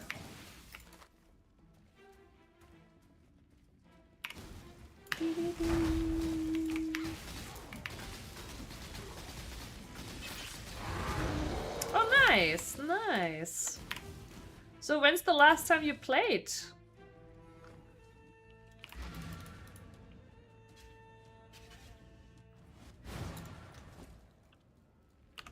Hello.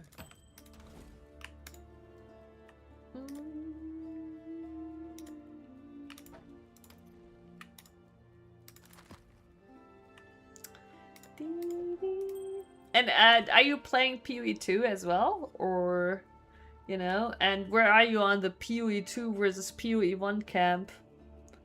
Wait, Karui, if I remember, you haven't played PoE 2 yet, right? Or was it just that you didn't play the recent patch?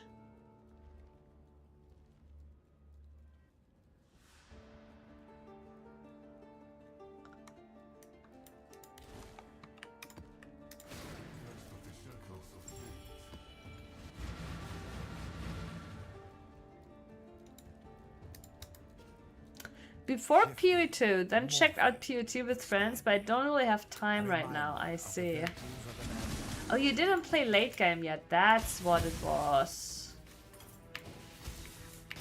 Waiting for 1.0. Yeah, I mean, I guess at that point it makes sense.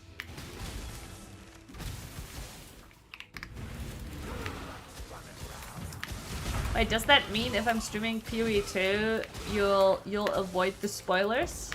Or are you still watching PoE 2 streams?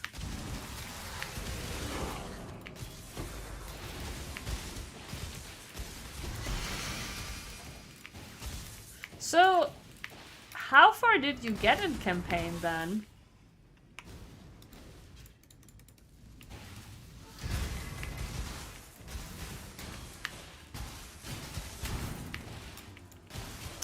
But yeah, I mean, PoE can definitely like demand a lot of hours, Zeleny, so it is understandable. And I guess something like Fellowship is more like you queue in, can do a run, and then be back on your way.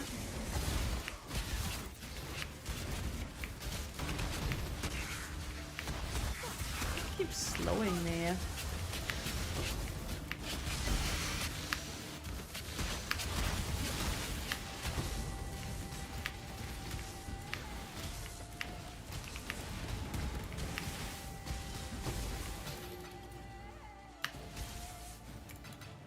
Are you gonna kill me? You're starting to figure it out, aren't you? Yeah, I get it, like, sometimes that's more what I need to. For sure.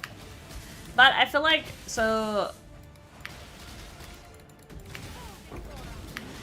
I mean, it depends, right? But like, I still manage to play every PoE league. It's just like when I have less time, then I basically just play like 1 week, 2 weeks, and I'm already done, right? Even though like it's not like I'm that giga gamer that like gets everything done in that time. No, I just don't get everything done that league. You know, that's it.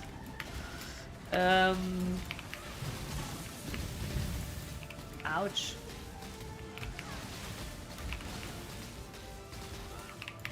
Oh, actually... Lost my golem.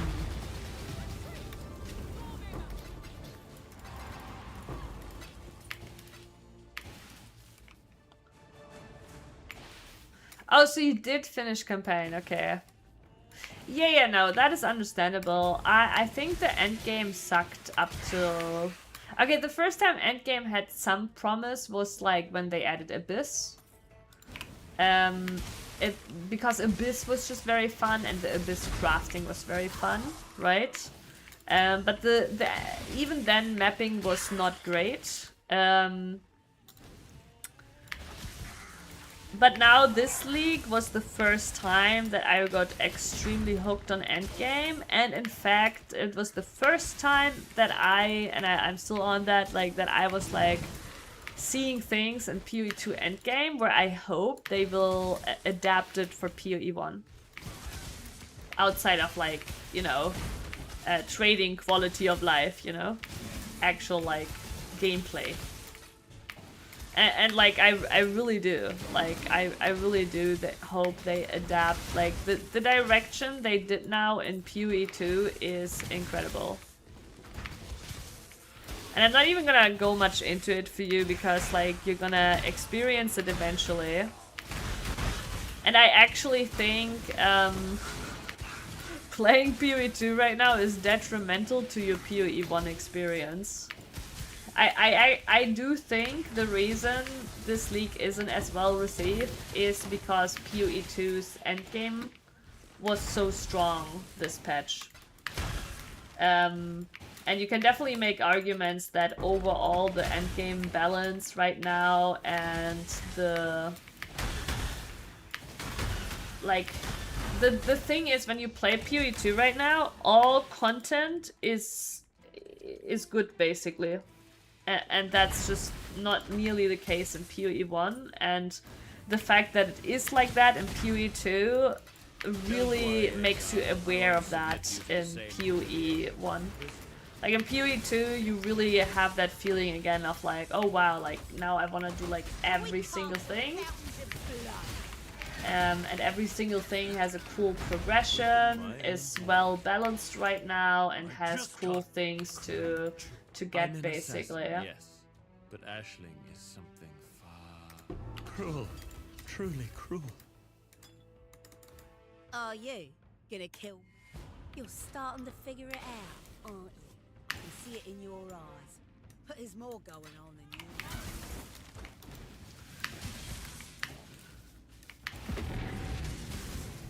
Yeah, I think like here's the thing, right? I do think some of the complaints in PoE 1 is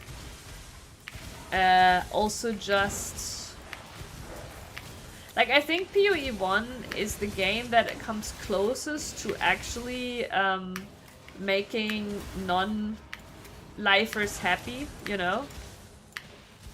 I don't think they're like the amount of content PoE 1 offers, and like to make even the 24/7 non-lifers like happy, right? Is crazy, and I don't think there's another game that manages that quite so well. But obviously these people are also the ones complaining the most right now about stuff being stale, like the loot not being good, etc., right? And I don't know, I'm a little bit on the fence about that. I feel like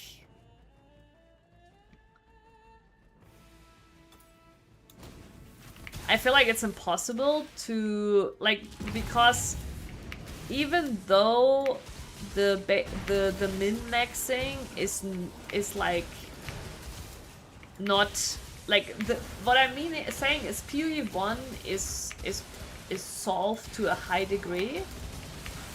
But the min-maxing is still growing, right? It's not growing as fast anymore as like in the early days, but it's still there, it's still growing. And I don't know, I feel like I'm not sure if the goal can really be for the game to forever deliver enough complexity and content for the 24/7 no-lifer. So I'm not sure, like, basically I'm on board with those kind of complaints fully. I think PoE 2 brought also a lot of new PoE 1 players, because people that now tried PoE 2 got interested in PoE 1. And I actually think that the direction of making things more accessible for those people is actually a good idea.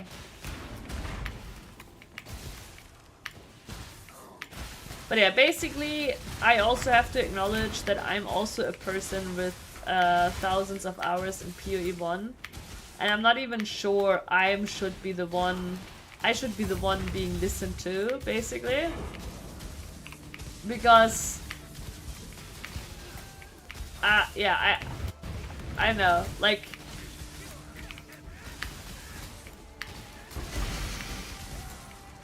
Can a person with, like, you know, 10,000 hours in PoE 1, or should a person with 10,000 hours in PoE 1 that no-lives every league be what the game is balanced for? I don't think so.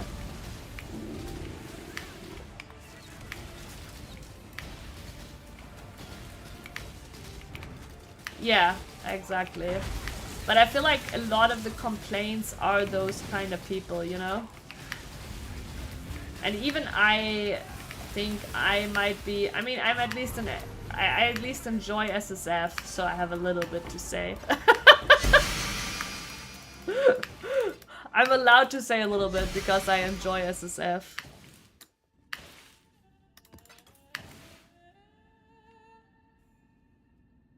Yeah, that exactly. At some point the game dies if there's no new people. And I also think it's just like it's just an unreasonable ask. Even though I get it. Like, PoE is also my favorite game, right?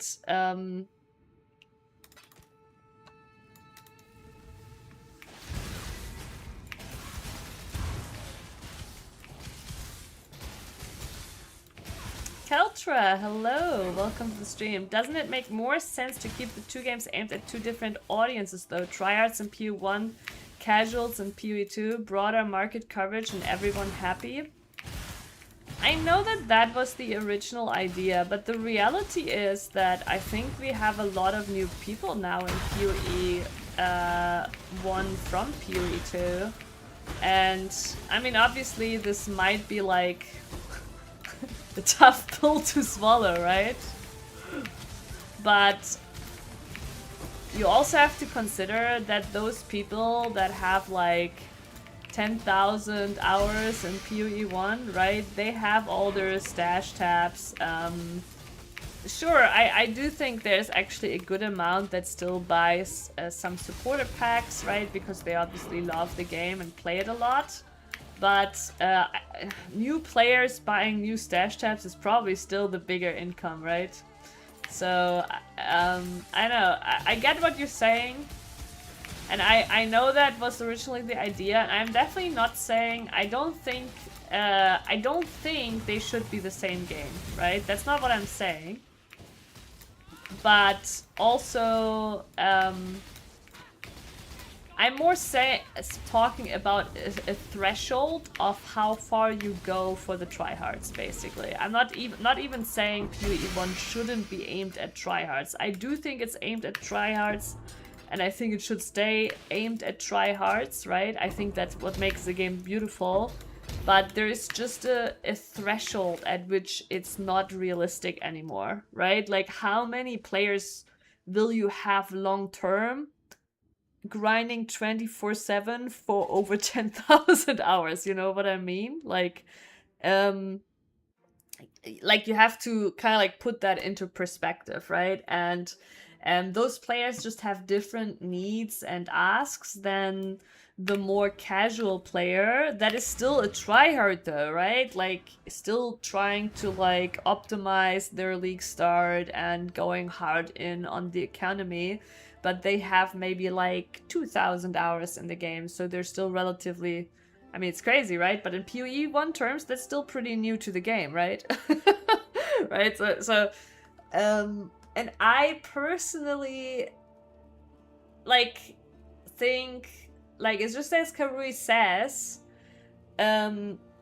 you still need a degree of accessibility for new players. Like, it's easy for us to say that the game should be more and more complex because we love the complexity, but we can say that so easily because we've already learned it all. We've done the campaign thousands of times. We've already learned all the systems, right? But imagine you would play in 2026 PoE 1 for the first time.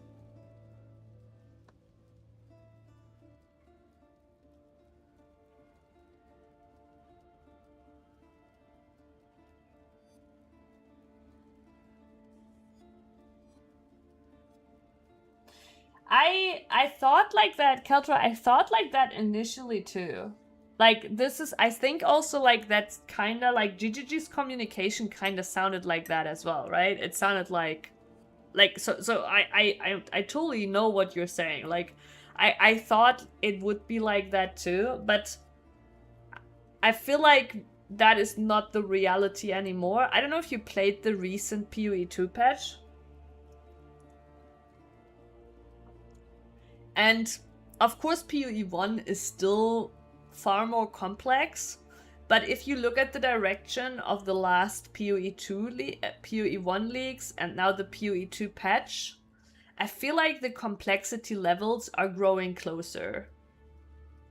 I don't think that it's like I at least don't think GGG's direction currently is that way, where they're like, I feel like they're trying to make PoE 1 more approachable for those new players, which I think is a good idea. Like, even if you might fear, you know, like I think like this socket change, right, could for some people be fear of us losing a complexity. I think it's a good change, but you know, and I think they're doing that because they are seeing these PoE 2 players be interested in PoE 1 now, right? And I think it's a really good sign for them, for us, that they do actually want to keep PoE 1 going. Yeah, I think the socket change is great, but I could see that some people fear this kind of change, you know, removing complexity. And like for us all, like, you know, we all experienced it, I think, this league, right? Campaign was so much easier with the socket change, right? It was crazy. Like, it was a crazy experience to pick up loot from the ground and equip it. Right? Like, who would have thought that that is a thing in PoE? Like, you know, like a rare from the floor, like putting it on after Act 1, like that's like crazy talk usually, right? But no, like it was a lot easier, right? So if you look like at like real hardcores, right? Like look at the speedrunners, right?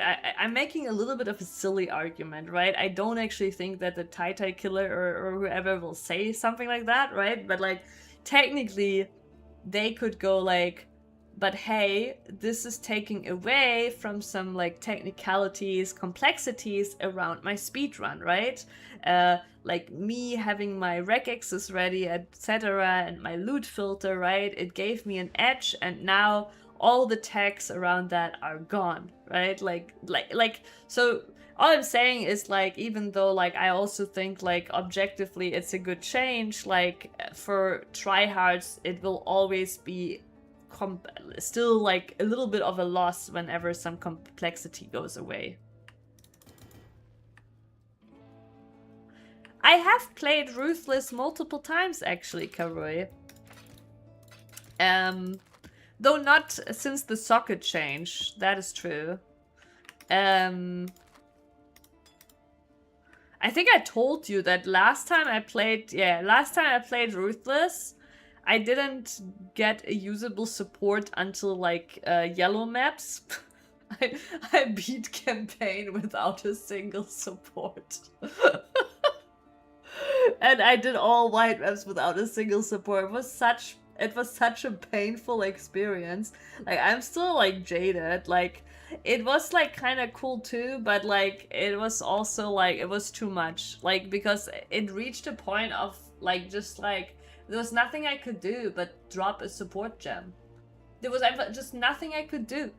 And like when you reach that point in an ARPG where like there is nothing you can do to improve your build, but just waiting for that drop to happen, I know that it's just over at that point. But yeah, I love the socket change. I also think it's great. But I do think also this is also a change towards accessibility, and I think it's a good thing because we need a new generation of 10,000 hour players, right? Like, again, like I like. It's really easy for us to just want more and more complexity, but it's easy for us because we've already climbed the mountains. Oh, 0 monsters. But yeah, I don't know when I'm ready to try Ruthless again. I feel like they should maybe add like a support gem gambler in Ruthless or something. I don't know. While I do like the idea of like getting excited about dropping a usable support, I definitely like saw the dark side of it. Let's dig.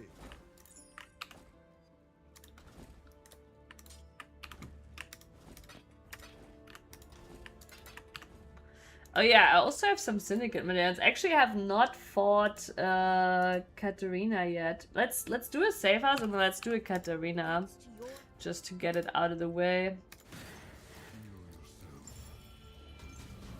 You can swap support in labs, but it's an endgame labs thing. Oh, that's true, I guess.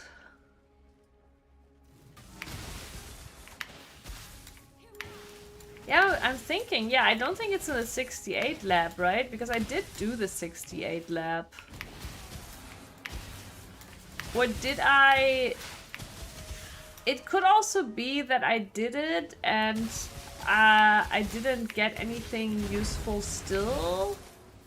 I might have also not gotten a good color. It was a chaos build.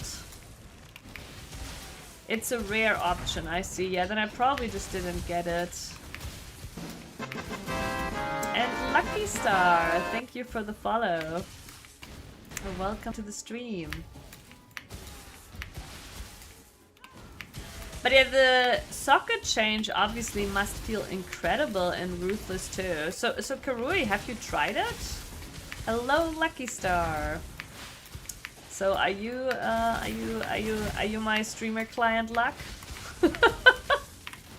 Are you my Lucky Star? That's so cheesy, Jesus.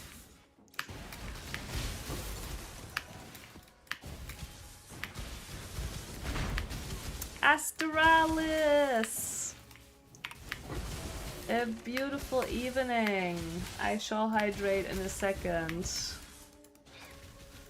Choo-choo-choo.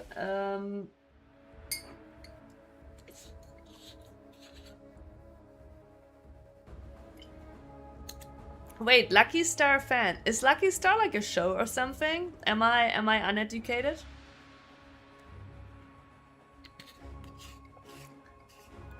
It's an anime? Wait. Wait, I might know it actually. Just not under that title. Wait.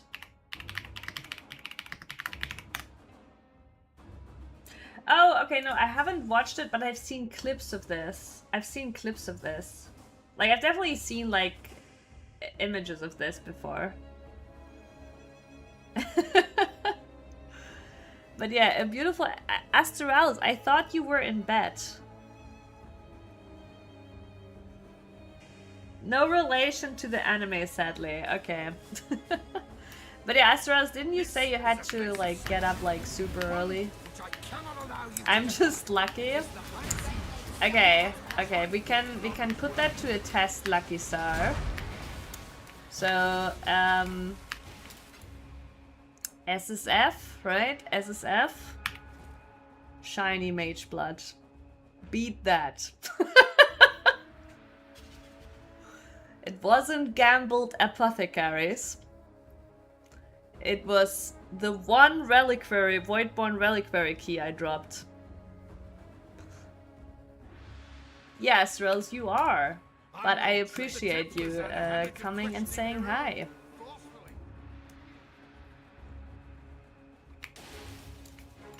Which SSF character do you want me to bust out? I mean, one of this league, of course. What's this? I mean, I guess I can... What was this one?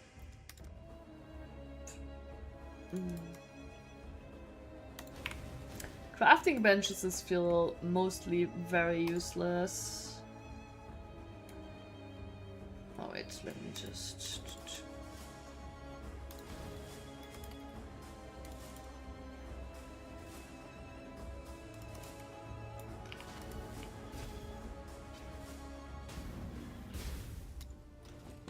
I was like...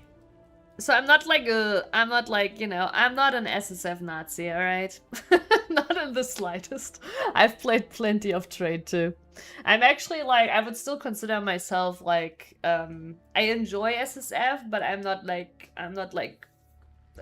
very optimal SSF player at all. Because I have played more trade than SSF, but last league I was so ridiculously rich that I need some detox. Like, I seriously need some detox. Like, last league reached just ridiculous levels. I dropped the desiccated that was worth like 2 mirrors, and well, I ended up basically having like a net worth of over 4 mirrors. Like, so yeah, it was it reaches a point where... Oh man, I'm sorry to hear that. But no, it seriously reaches a point of like, I don't know, nothing matters, you know? It's like, that's like the point when like you start gambling, right? Like you just start gambling, you just start throwing, like going to the temple, gambling the diff cards, like just to try to feel something, basically. Yeah. And I did bring my 2 mirror belt to the temple at the end, and it's a rare now. It was fitting.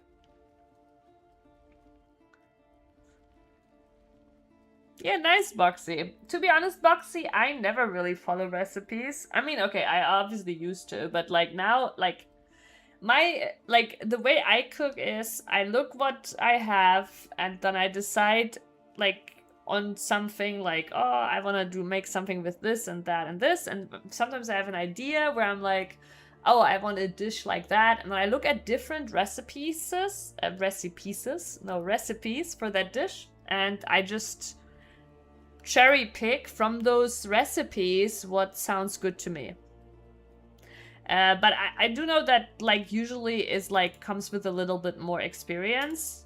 Like I now actually can cook mostly without looking at any recipe. But sometimes I have an idea and I'm like, oh, you know, I ate this or that and I want to kind of like replicate that.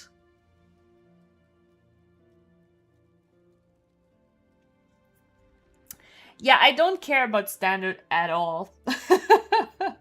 I like... Oh my god. Okay, before we go to Katarina, I'm gonna show it again. Standard, right, is like... My standard stash is a nightmare. You might now look at this and be like, oh, what are you talking about, right?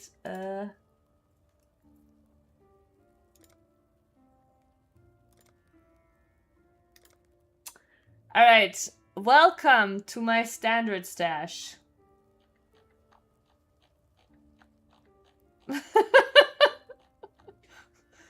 You know, message me if you wanna sort through this.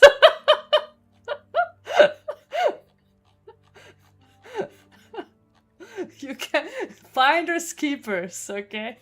I don't give a shit. It's all yours.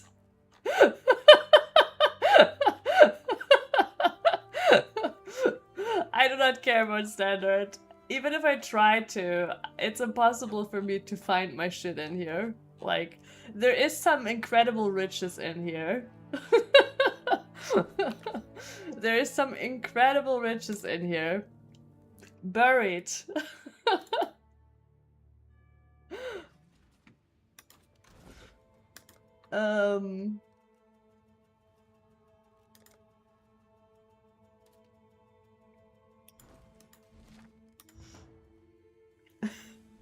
What the fuck is it? So basically, okay, I can explain just shortly for the non-PoE players or the ones that aren't that experienced.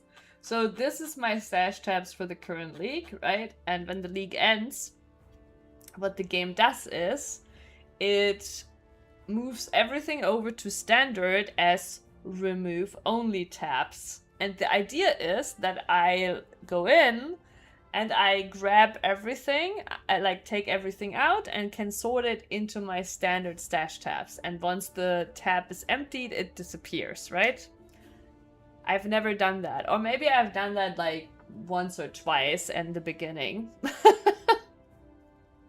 So there is infinite riches to be found in my standard stash from all those leagues, basically. And yeah, some are just numbers because in some leagues, like here, I've named most stuff actually this league, but some leagues, especially in trade, because in trade I'm a little bit like more routine on how to manage my stash. In some leagues, all my stash tabs are, the names is just numbers and I know what it is based on color and icon. Like, yeah. I kind of throw up when I see mine sometimes. You see, like when I look at my standard stash tab, I just feel nothing anymore. It's like I'm completely numb. I feel nothing. Yeah, it's like Asteroids. It's like a little TARDIS, right? That's actually like this stash, especially like this stash in standard is like a little TARDIS. It fits infinity. But yeah, I kind of wonder. I mean, but I'm surely not the only one, right? I wonder if at some point I will hit a limit. And knowing GGG, I probably will hit a limit at some point. Like, there's no way you can have infinite items stored forever. It's like a diary, with no date, unsorted, all pages thrown all over the place, in disarray. Alright, let's do some Katarinas.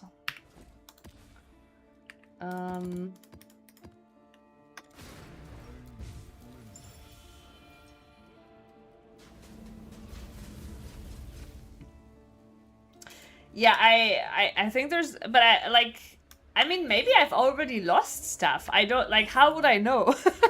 Right? I might actually have already lost stuff, who knows?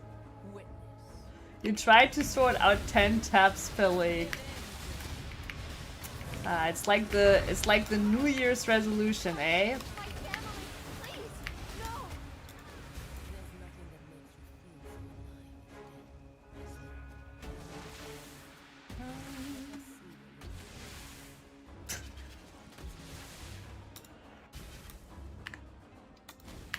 You know what I love about the mana infused staff is like how clearly you see when you're blocking. Like that guy there couldn't hit once.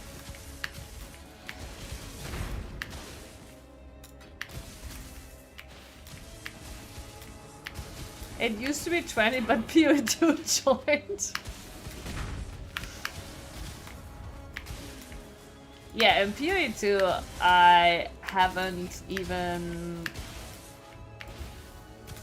I mean, I guess early access launch was standard? I don't even remember. Was early access launch standard? I guess it was, but yeah, I have never logged into standard in PoE2, I think. Hundreds of dead rotting soulless in the earth. What a meaningless waste. But your soul, yours will serve.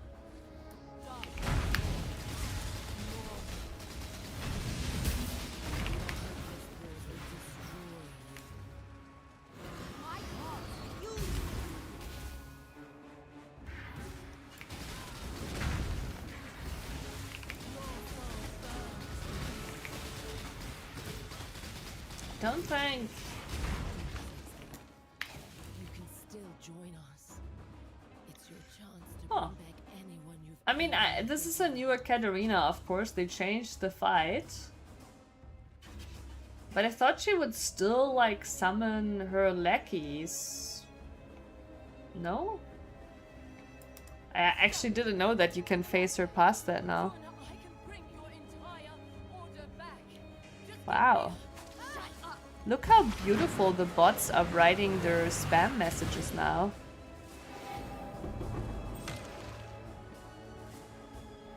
Oh, you leaks at Lightning Tendrils every leak? Really? I was about to ban. Yeah, it is kind of pretty, isn't it? You almost wanna keep it alive, but no, let's ban it. Bye bye. So this is my first time playing Lightning Tendrils. I actually initially wanted to wait, what does she have again? I wanted initially to play Luminary and was like, but Luminary is gonna suck in campaign because you basically just get a nerf on your mercenary and won't really gear it yet. So I was like, okay, I'm just gonna let chat choose what I'm gonna play, right? And chat chose Lightning Tendrils, and it was chosen by a person that hadn't played any PoE ever before. And the wisdom they based their decision in was that they liked blue. It's their favorite color. It was Sleepy. Sleepy isn't here today, but he actually, after us starting with Tendrils, started playing too.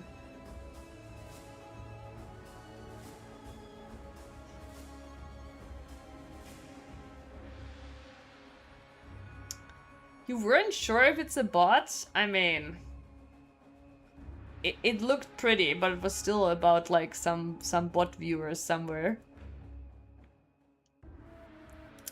Yeah, the mana infused stuff is also what made me lean towards stuff. Minions, offerings. Okay.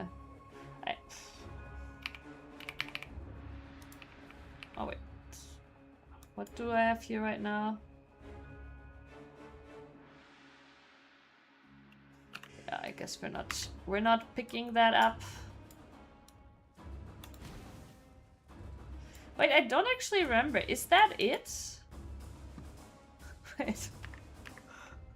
I haven't done this new... I mean, I did this new fight, but I think I didn't do it last league. Wait, is that it? Do you just kill Katarina and there's no more rooms or anything?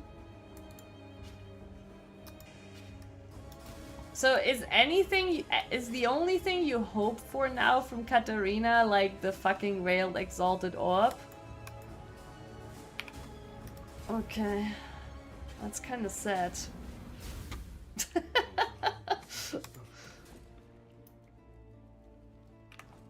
Greetings.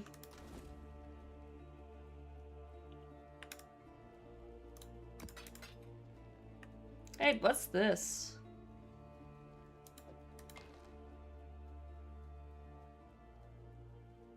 Wait, is this the Abyss thing? Why did I drop the Abyss thing in Katarina?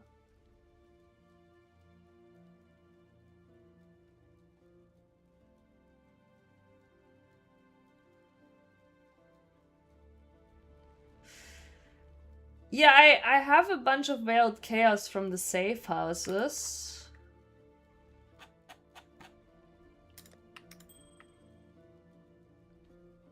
Okay, to me, because it talks about the Lightless Void, it sounds like Abyss, no? Okay, we cannot right-click this. Is there a space in the stash for it? No. I mean, if we Google it, we will probably figure it out. But the Lightless Void sounds like Abyss, but then also... Like, it definitely sounds like you're supposed to bring this to Abyss. Peer into his dominion, the Lightless Void. Its gaze is fixed upon the Lightless Hollow. This sounds like you're supposed to bring it to Abyss. Yeah, this sounds to me like you're supposed to bring this to Abyss. I think I'm just gonna put it here and then we'll see if maybe I'll Google it at some point. Let's just quickly go through this. It would be nice if I dropped Veiled Exalted. But yeah, if you want Lucky Star, you can check out my POB. I think it's updated. If it has a Mageblood, then it's updated. I'm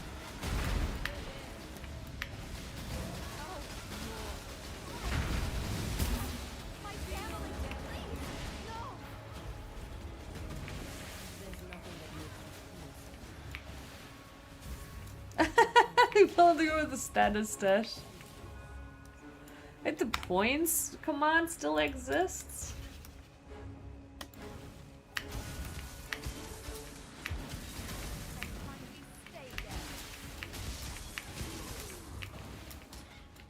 But what points is it even showing to you? Like, is that like the Twitch redeem points for Hydrate and stuff?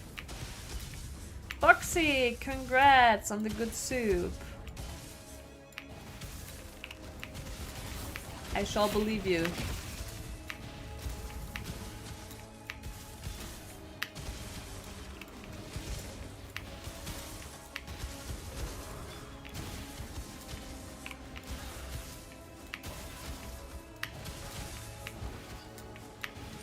Yeah, I don't know what points that command is tied to. Is it like the Twitch points, or is that like some Streamlabs point? Yeah, there's still some things. Like I'm working on a better staff. I failed my Redeemer Slam. Like, the juiciest would have been to hit double damage. There were 2 useless mods, and I ended up getting all the useless mods, basically. The 2 useless mods, basically. On the ship, from the beginning. On the ship, you get 2 options using not a veiled, but a Influence Exalted Orb. And I ended up getting both. Yeah, I know. Astralis in chat jinxed it. He told me to not redeem, and we ended up getting exactly the 2 mods that are useless. And it's not even likely, because one of those is the Hatred effect, which has low weight. Oh my god. It was ridiculous. It was ridiculous.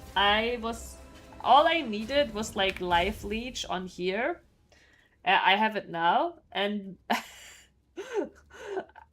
I rolled like 150 Ickers or so on that shit. But yeah. Yeah, I know. I have it now though.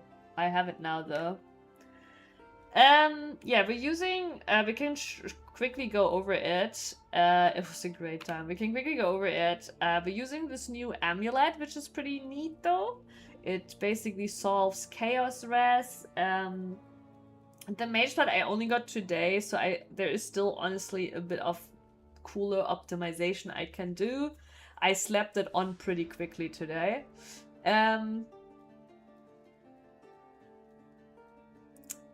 Yeah, the Reliquarian is just really nice for defense, giving us endurance charges permanently, and the corrupted blood immunity. The Fallborn is just great for clear with the explodies. The helmet could be better. I actually think I don't even need the 30 chaos res anymore. Maybe. I have a lot of fire res overcap now because I now use the ruby flask here. And I use it because like I'm basically like I'm using Dawnbreaker right here. Like so basically pumping fire res is good for defense since we're converting a lot of damage to fire. And in fact, on unique enemies, we do actually have 90 max res, I believe. Let me check. Yeah. On unique enemies, we have 90 max res. Without unique enemies, we have 88. Well, not full, right? On fire. On the others, we don't. I did consider maybe going long term. Where is it? The melding of the flesh here is definitely an option. With that I could go like 90 all res if I wanna be tankier, but honestly, like initially I thought I would do that, but right now I'm honestly tanky enough. So yeah, I feel like this is not something I will do soon. I think I will rather optimize now a little bit more towards more damage, because right now the build feels decently tanky. Yeah, the max hits is honestly not bad. I actually also have really cute, right? Really cute. I have here the cooldown recovery support on my steel skin and automation. I might actually now have enough armor with the Mageblood to use a molten shell here. I will look into that.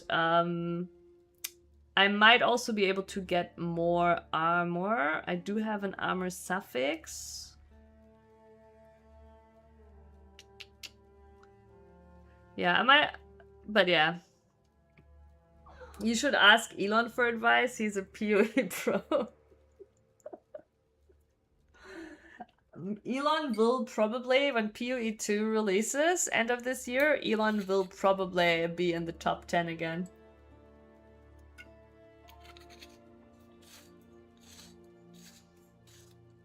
No, we actually did not ruin... That did actually not happen, Astralis. We did not ruin the staff by filling up all the suffixes, but we ruined it in every other way.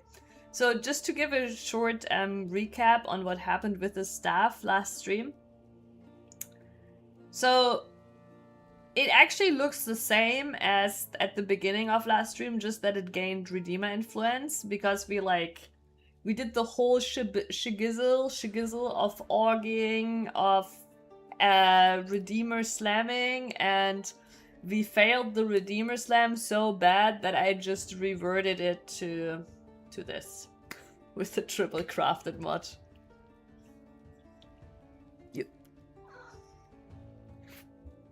You are right.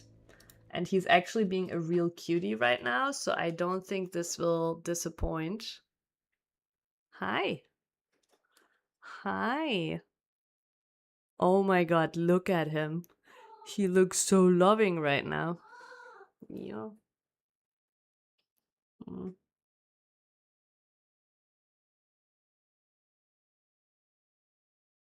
I mean, double damage would have been the best mod on that staff for now. But I knew already then that this wouldn't be the final staff.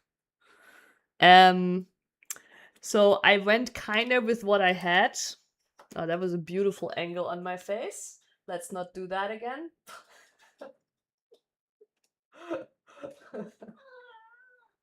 But yeah,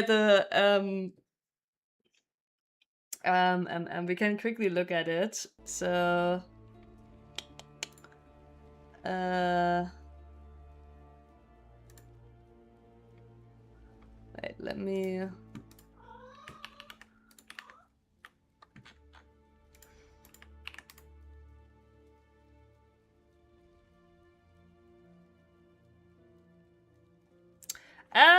They don't get more or less active. It's just suddenly they're not used to sleeping in one go like us, right? So they will generally just sleep a little, be active, sleep a little, and they do that day and night. They're not like us where they sleep a long time, right? But you'll find them sleeping a lot both at day and at night.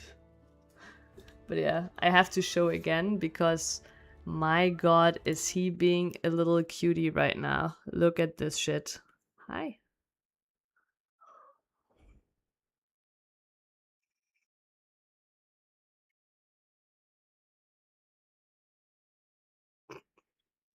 Okay, a moment ago he was like looking like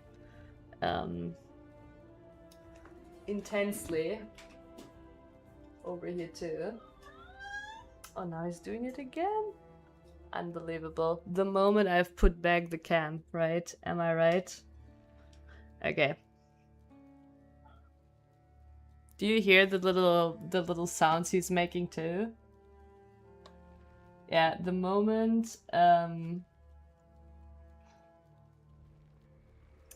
but yeah, okay, let's go to Redeemer. So basically we knew this one is bad and this one is bad. Okay, cold, we don't care for cold exposure, we don't care for hatred effect, but this one isn't great either. But it was basically kind of like a decision of like where we have good odds to hit something that is still like usable, right? The increased cast speed if you've killed recently was okay. Like this one's obviously the dream, the chance to deal double damage, and then this one is pretty good actually for us. Chance to block attack damage. Spell damage we don't really need, but it's not the worst in the world. And this one's not the worst, but not completely unusable. I wouldn't have been sad about movement speed. At that point, I did not have a Mageblood, so actually I was kind of starved for movement speed, right? So that was kind of like the idea. But I also knew this wouldn't be the final staff. On a final staff, I probably either want Culling Strike or Wrath Aura Effect. That's, I think, what I want on the final staff. Currently, I have Culling Strike via the Anoint.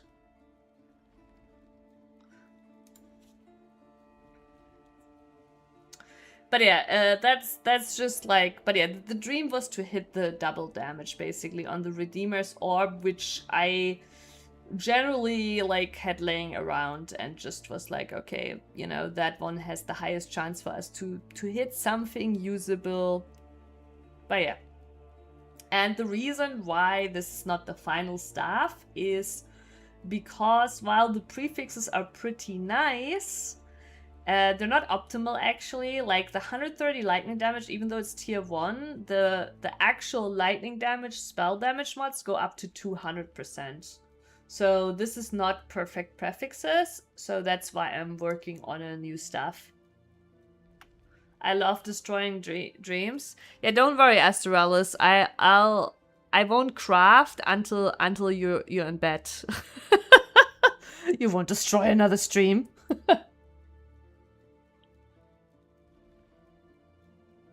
Yeah, double damage. Like, I've also considered that maybe instead, like, I actually had a cluster, but right now I don't have a cluster anymore. But you could also get some double damage over using a crit cluster, right? So that's maybe an option too.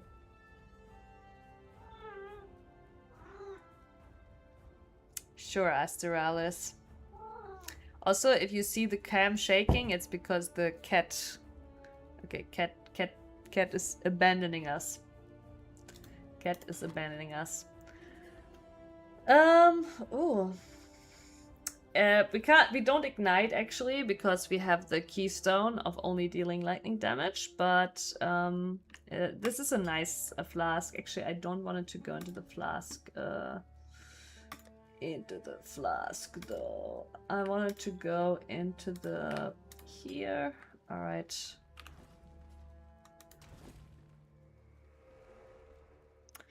But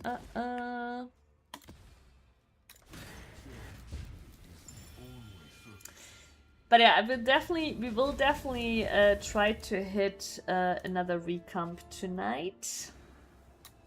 We might also clean out my stash a little of, I don't know, some currency.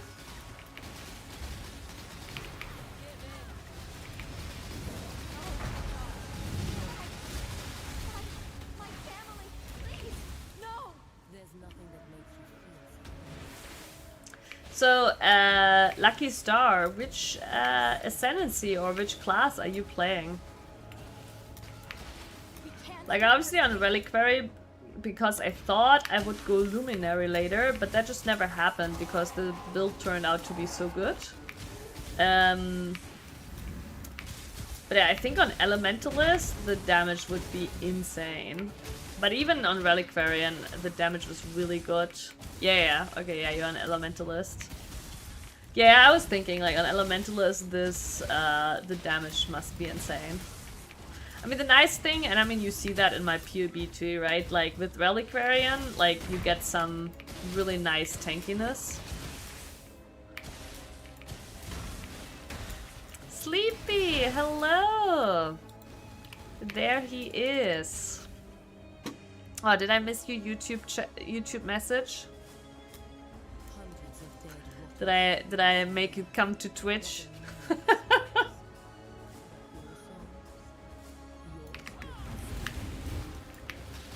Yeah, Sleepy, how's it been going for you?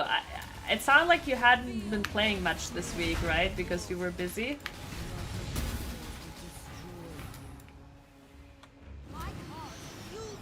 Yeah, it's pretty nice. It's mainly like I've been like, because of the cat. I told this earlier, but I think you weren't here yet. So the cat has been here for a week almost now.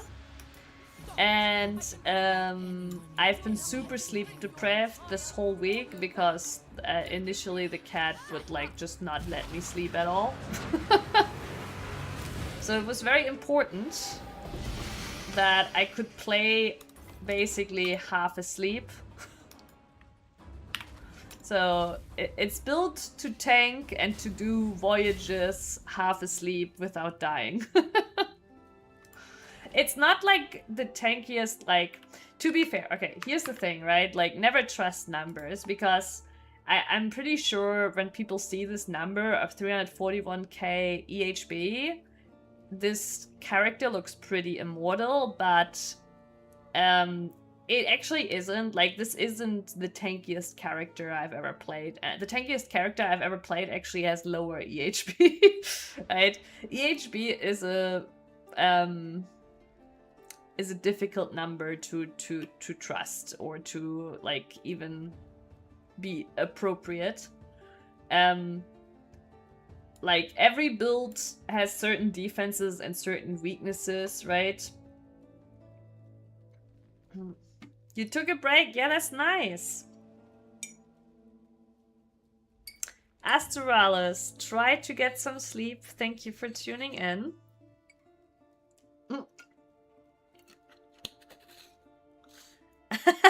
Sleepy. Sleepy went out, experienced real life. It was crazy how much time you all of a sudden have when not playing PoE. I mean, I totally get it. When playing PoE, the time just flies. That's just how it is. But yeah, basically, I mean, to be honest, it's gotten a lot better just today. Like, the main thing what the EHB actually does not here portray well is the recovery. Because the AHB is obviously based on, or like it never does, right? It never like actually tells you a lot about recovery. Because this is obviously, yes, my max hit is pretty cool when I'm on full energy shield, full life, my steel skin is up. To be fair, my steel skin has a good uptime because of the cooldown recovery support, but still, right? Like, my recovery actually was up till yesterday still not optimal. Today it's a lot better, just because I finally got the life leech on my gloves, and then spec now into Zealot's Oath, so I have some pretty good ES regen. Before that, I just had life regen and only had this here for some energy charge, energy shield recharge, and I had, to be fair, I did have ES leech. For now, I've ditched ES leech, but long term I will probably also get it back.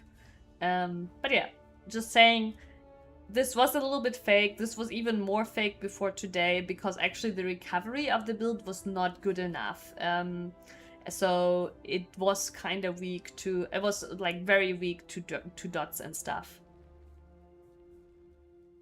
Dr. Mo, hello! This tech tree. I love how you call it tech tree.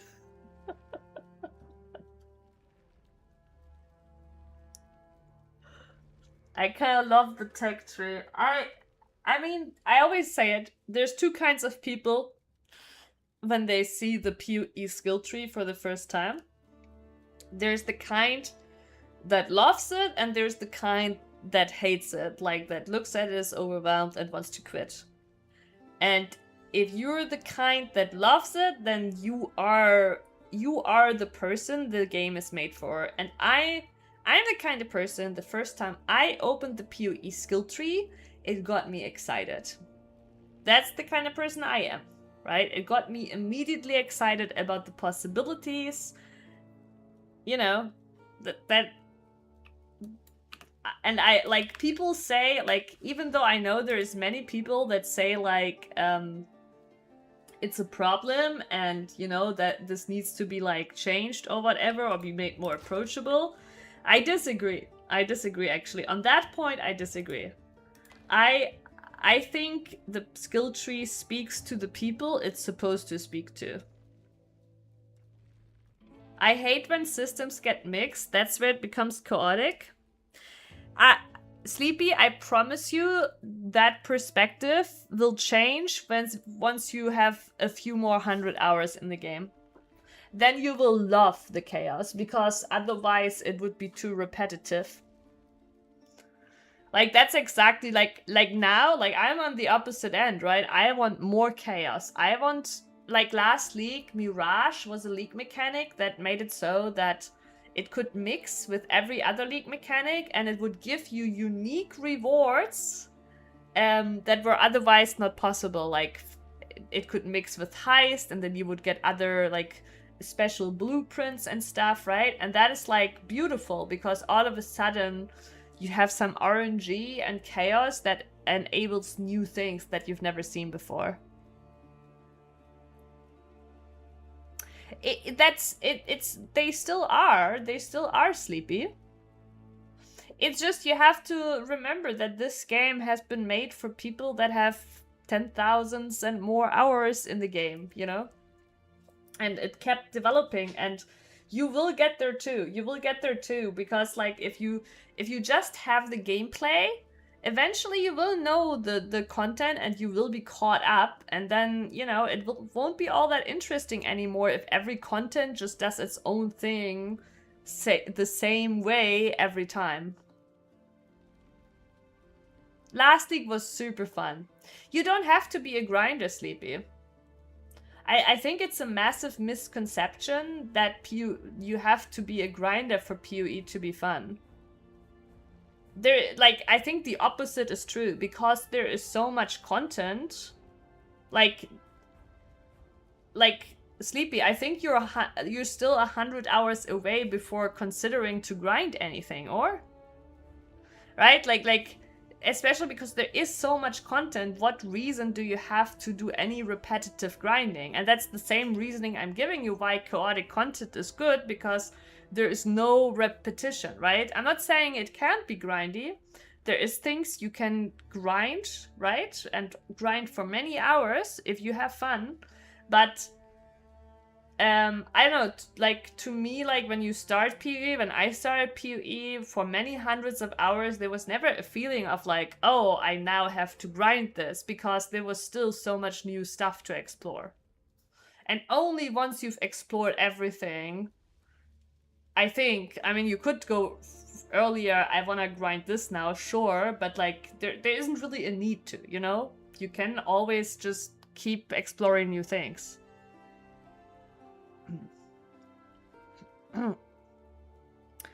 You don't mean repetitive tasks, just the hours you have to play. I've never had more than 1,000 hours in a game, and that was over 6 years.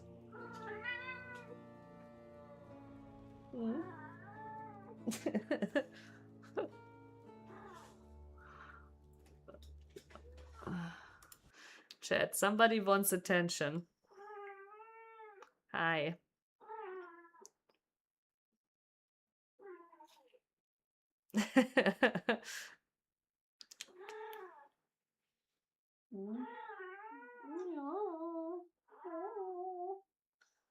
I'm awake now. I'm bored. Play with me. You wanna play some PoE, Findus? You wanna show Sleepy how it's done, huh?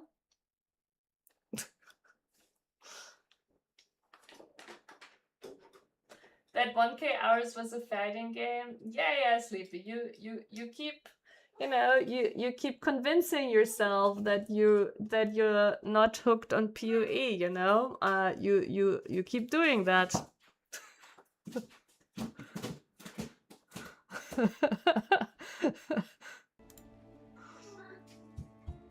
We actually already last time had Findus play some PoE. He walked across the keyboard, the cat classic. No, he's stolen my leg rest. Yeah, this also happens when I'm not watching out. He's stolen my leg rest. Oh my god. It felt like a chore? Really? I mean, yeah, maybe like for now you'll leave it be and then you'll return another league, you know? That might be. It's, like, I'm not saying it is not, like, it is a lot. It is a lot. It is a lot when you play for the first time, for sure. And it's still a lot when you play it for the second time, too. And you made it extra much for you playing also your own build. The Forbidden Vault. I too am resourceful. Witness.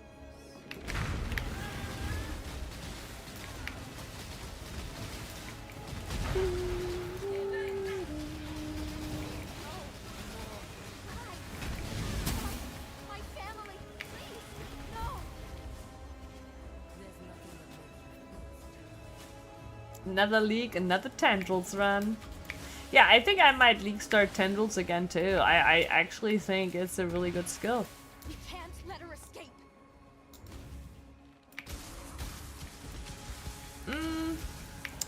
The thing is, if you have a build guide, Sleepy, then you focus more on learning content and how to acquire, like, you have to think about it that way. If you have a build guide, sure, you also still need to learn some stuff about the build while you follow the guide, but you'll be much more focusing on learning how to get the things, the things that the build requires, right? And usually the build guide will have also hints and tips and guides on how to get those things. So you will learn more about crafting, about different contents and what different contents gets you, right? If you're on your own build, it's extremely overwhelming because you don't even know yet what's possible and what you could get to scale your build, right? Like, I don't get me wrong, I do think it's still like I think the first time you play, you should do your own thing because you only have that first time once, right? So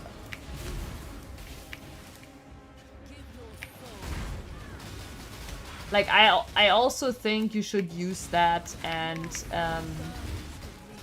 just enjoy that first time, just experiencing it blind. But it's definitely easier to learn content, crafting, etc. following a guide. But you can also be baited with bad guides. But yeah, I still think there is definitely some value in following guides to get introduced into crafting, etc. that way.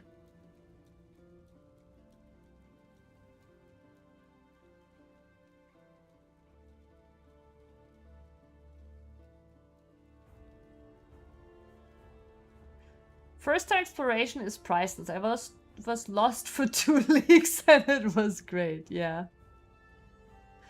Yeah, and that's what I mean, Sleepy, right? Like, there's also another thing, like, so I did my own thing at first, but then for a while I followed build guides, right? And every build guide you follow will teach you new interactions, and PoE is pretty complex, and there is a lot of like hidden interactions that you will not figure out playing the game.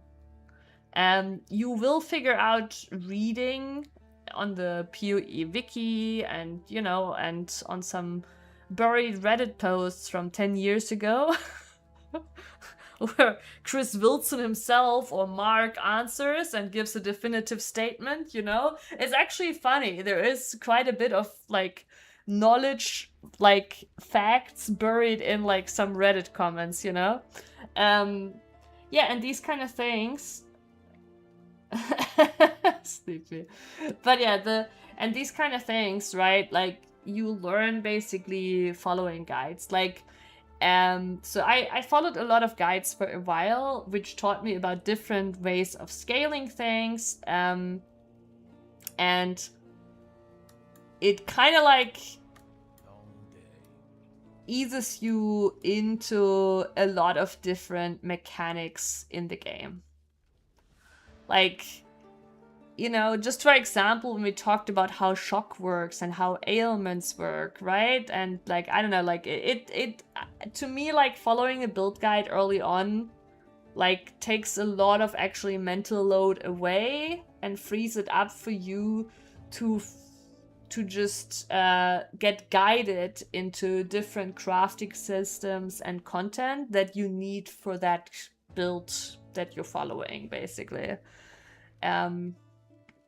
But I'm not saying you need to do that, right? By no means. But I do truly believe that it actually helps you reduce some of that mental load.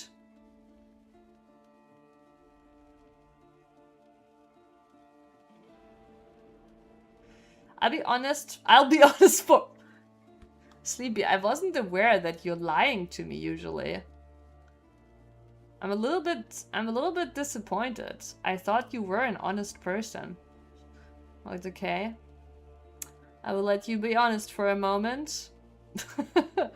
It's pretty rough, but I was pretty unhappy during the time where I played PoE after the first few days. My brain can't let things go, and I started feeling very stressed about the game.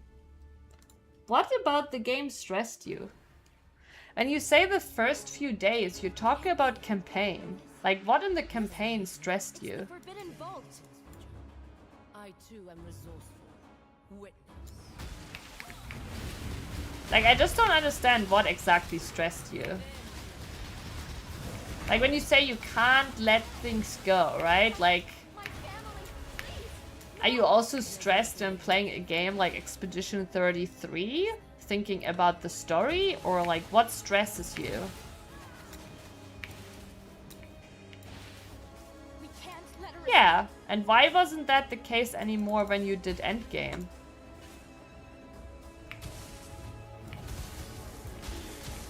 Like, you can do Endgame exactly the same way. Once I started thinking about my character, I got really stressed. Wow, interesting.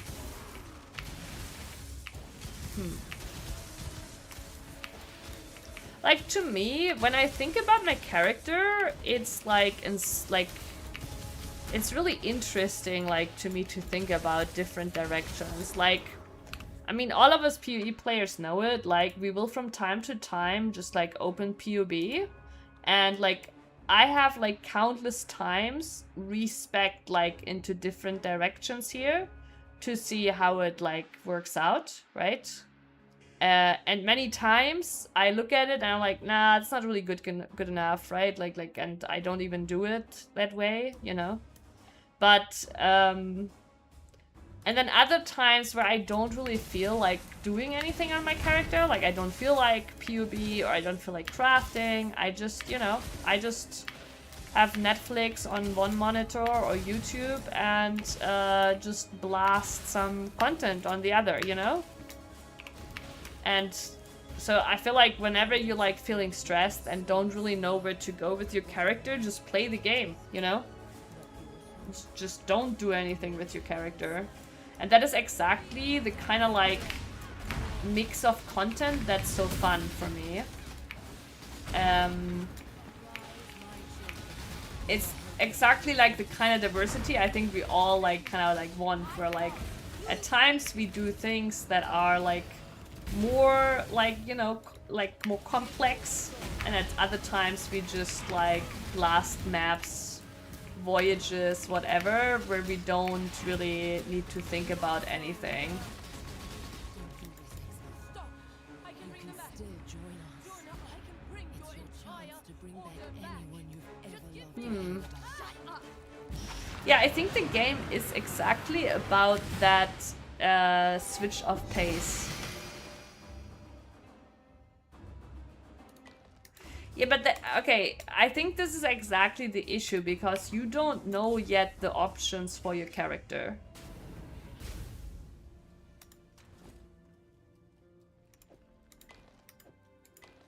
And this is why... Nice, we got a Veiled Exalted, by the way. Why are we dropping so many of these? Is like literally every kill dropping one of these?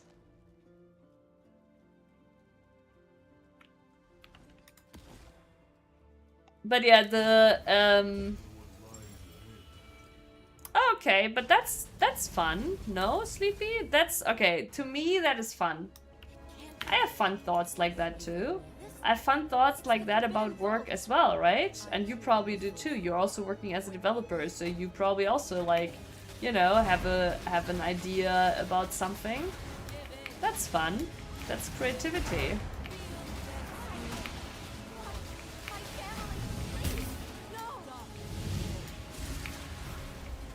To me, that's fun.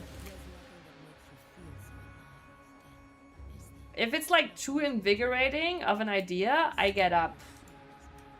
I get up and I do it right away. We can't let her escape.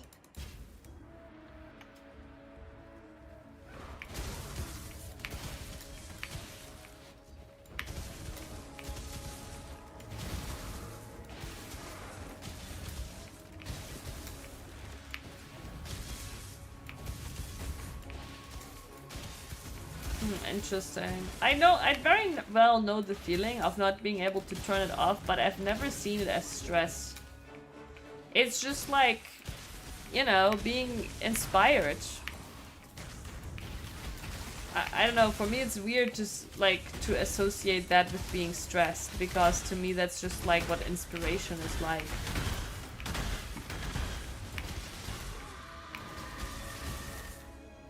Why am I killing every little fart?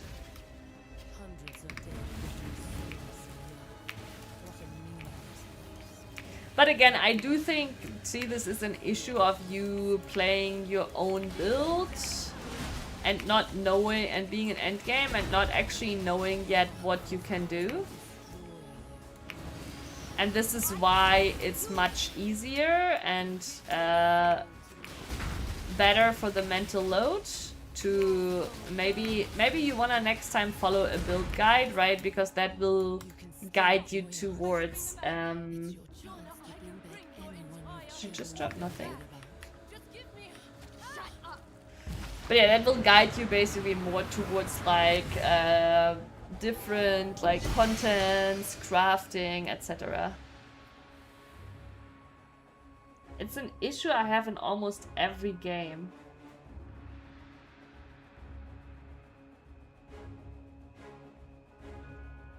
Like, I have it too. It's called, like, you know, you being inspired and addicted to the game at the moment. Like, I get what you're saying. And my solution to it is, right, either just binge it out till you're tired of it, right? Yeah. Or, like, you know, I write it down, actually. Like, I grab my phone and I write it down, you know, and then I go back to sleep.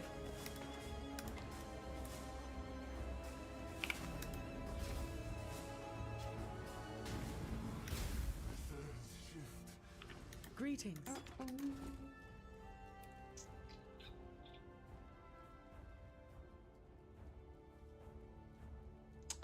I don't actually remember seeing this quiver.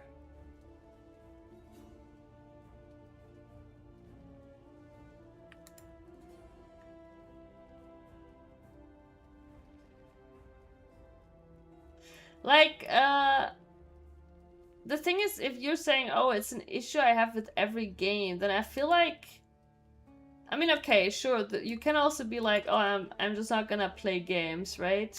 But I feel like this, it maybe the question is, okay, how can I, Let's deal. get past that, right? Oh, that's a nice amount of dust.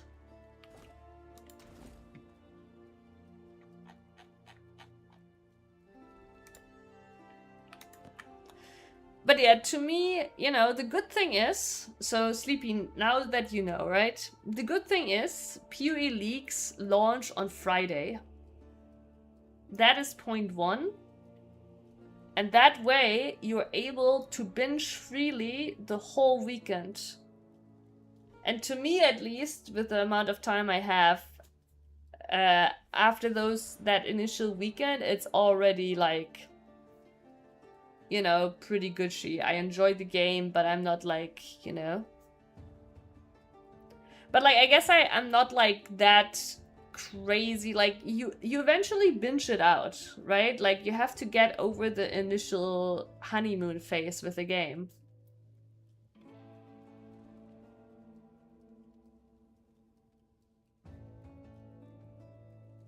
Yeah, I think you need to maybe binge it out. I'm not sure.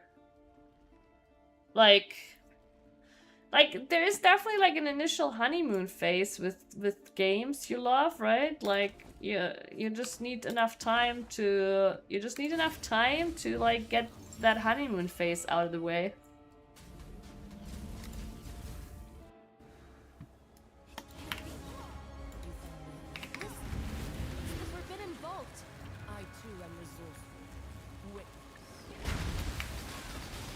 I just noticed I might actually have to de-level my sigil because I don't think I'm spending enough mana anymore to charge that sigil in a reasonable amount of time. Now come to me, John. Good night, Karui! Thank you for hanging out. Have a beautiful rest, and may you also find a Mageblood in your dreams. And maybe in reality. Tomorrow you'll get one in Ruthless.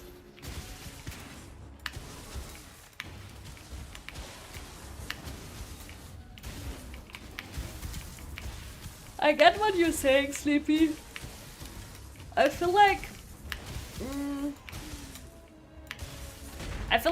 binge, like getting over the honeymoon phase is like one part of it. The other part to it is, though, is being challenged enough in real life. No, I get what you're saying, but like to me, the less work kept me busy, the more open I was to totally losing myself in games, right? So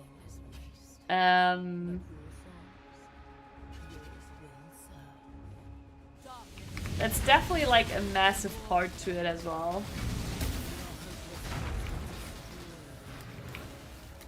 My cause, you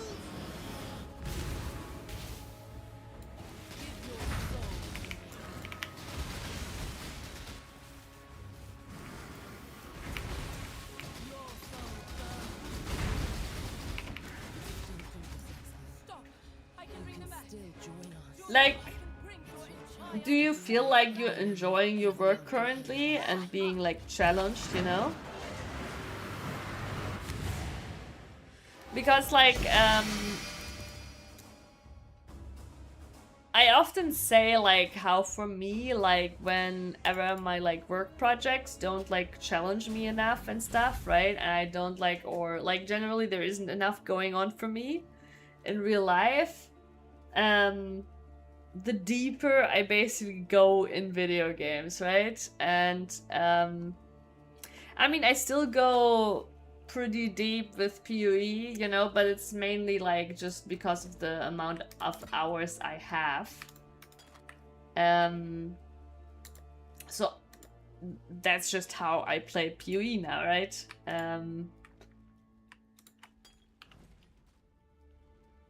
With nope. Okay, that was all of them. What are all these eyes of the endless? Oh, you're sick with burnout. Oh god. Oh god. Yeah, okay, stop playing PoE. PoE is the game that can replace working a job. Like, you know, it is true. And it's not because of like the amount of hours spent playing the game, because we all know you don't actually need to play the game at all.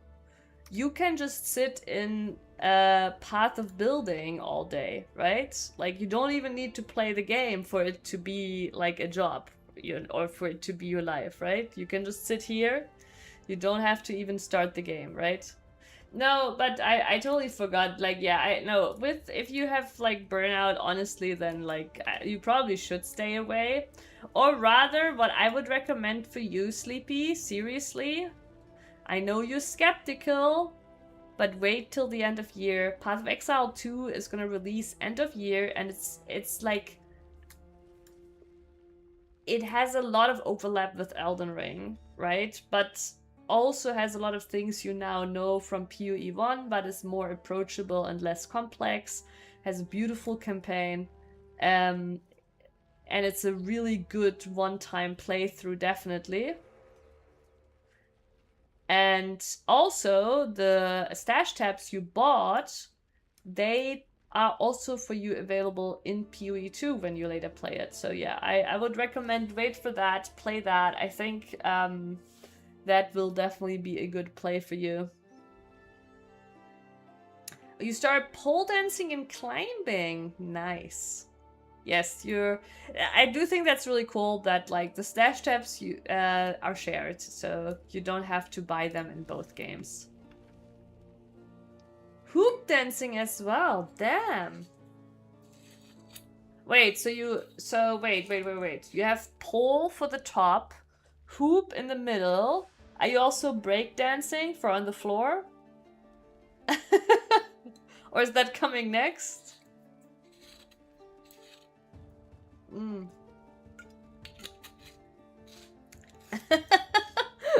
Good idea.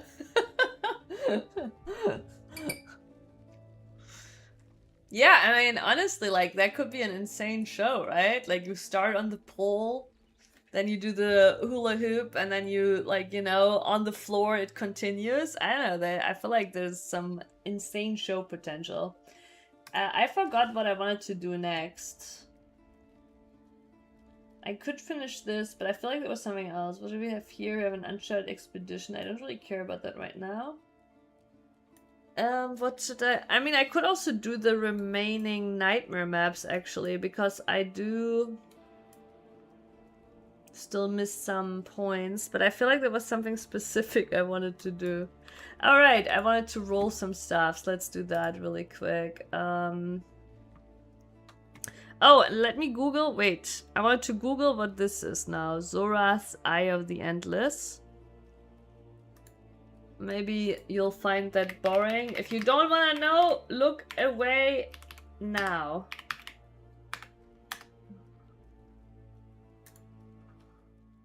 No, not AI mode.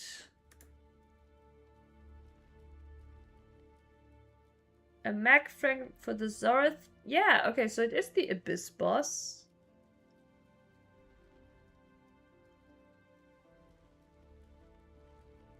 So why can I not use it?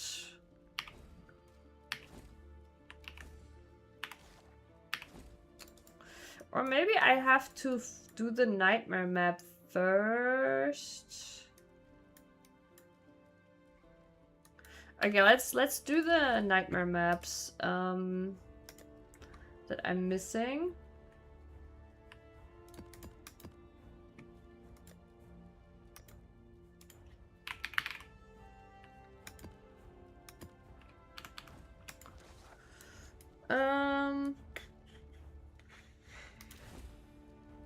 Sure.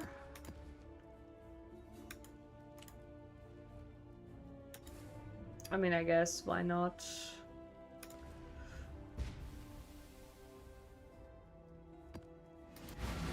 Let's see how this one goes.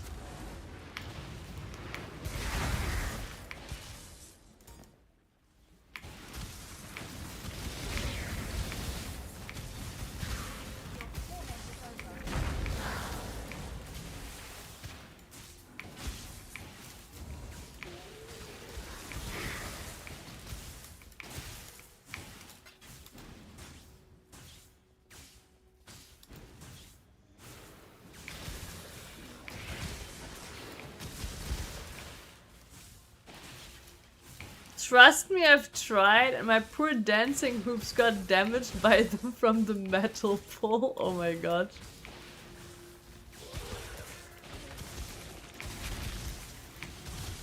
And there is so much more to fall in love with, Sleepy. But no, I get it. Honestly, since you're, especially with your burnout, I do think you should take it very easy. So I don't know, it's a mixed thing, like, to be honest, at the same time,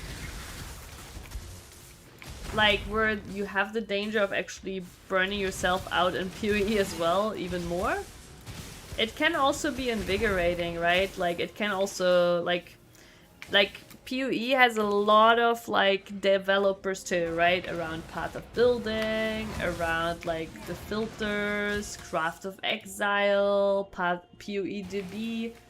So, actually, there is also a big developer space to move into, right? And collaborate. I actually am on the... I haven't done anything there. Shame on me.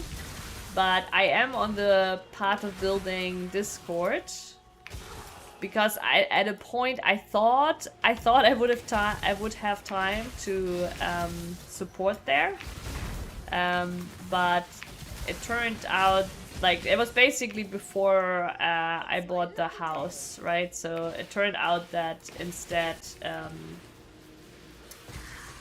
Instead, I would have to buy a house and take care of that. But yeah, but maybe in the future still, like if I ever end up, you know, I don't know, I would do it, right? You will not pay. Be gone. And Inevitable. I mean, usually, Be gone. I disagree, Sleepy. Do you have experience with it? Because usually open source communities, I mean, yeah, of course, but it depends how much you put yourself into it, right?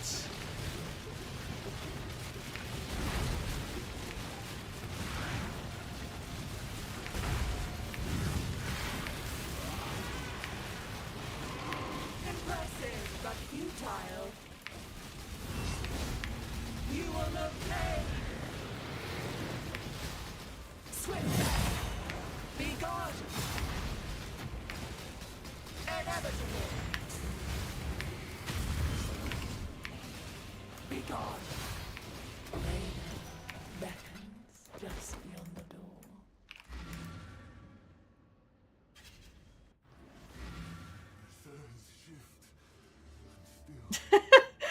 Sleepy, I can promise you, if you were to join the Path of Building project, that could never happen.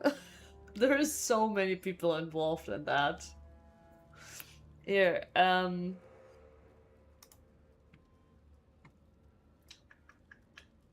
where is it? Where is it? Somewhere in here. Here. Here, there's like 46 contributors here. 46 contributors. Even GGG people are in here. Testers are in here. Maintainer. And these are the online people. There's more, okay? Like... There's so many people involved in this, like, it would be, like, it would, okay, like, if it happens, Sleepy, if it happens, something is wrong with you. Like, yeah, no, PvE has a lot of IT people for sure. A lot of nerds, a lot of nerds.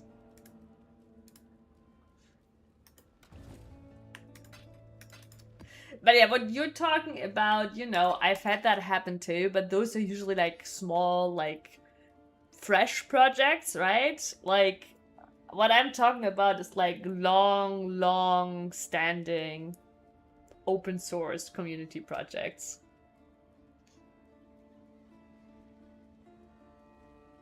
Don't worry, it's not me.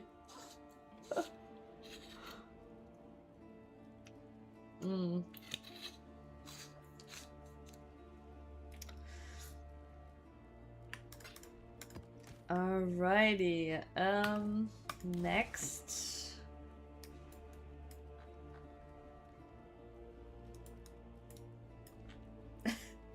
I'm getting like paranoid. I'm like, wait, is this something here? This little spot here? Right, I did do the fortress. Citadel.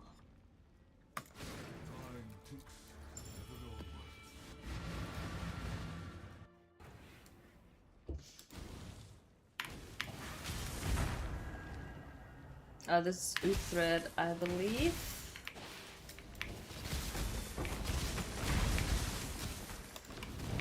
Which can be... I should be fine, honestly.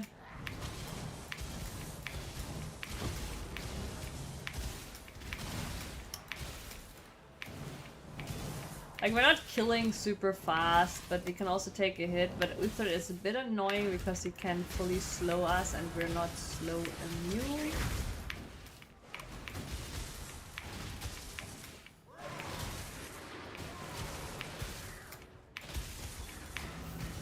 But yeah, what I really meant with this, right, like, was rather like... I didn't mean to tell you, like, here's another project you can burn yourself. out on, right? It's more like it's a nice way to like find, you know, contacts and passion for coding outside of work, basically. You know?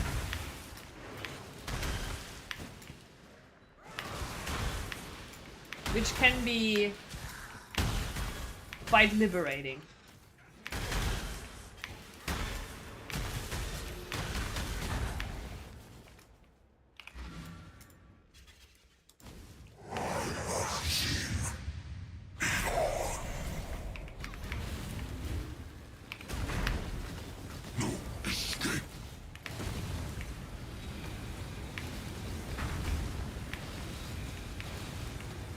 Holy shit, for how long is he going? The stars betray us.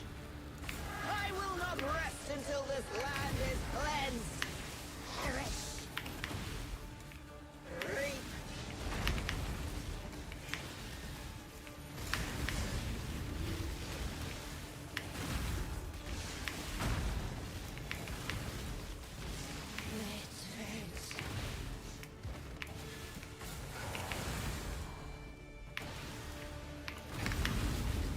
No escape. Oh god. I think I ended up blocking that, luckily. Give in. That was a nice block too. Like a nice 10 blocks or so. The stars betray us. I have already seen Oh no. this battle. Manslaughter. Sabotage. Exploit. Forbidden power. They built a temple around the moon. Nice. Yeah, I think I was lucky. Wait, he's not dead. He looked very dead. Futile. Oh god. See, now I have the slow. And once you slowed, this fight can like spiral out of control so quickly. Escape. Oh shit. Yeah, because of this shit.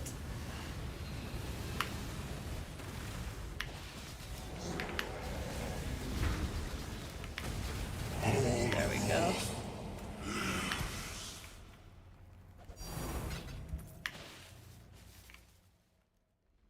I did manage to replace my job with friendships. That's very nice.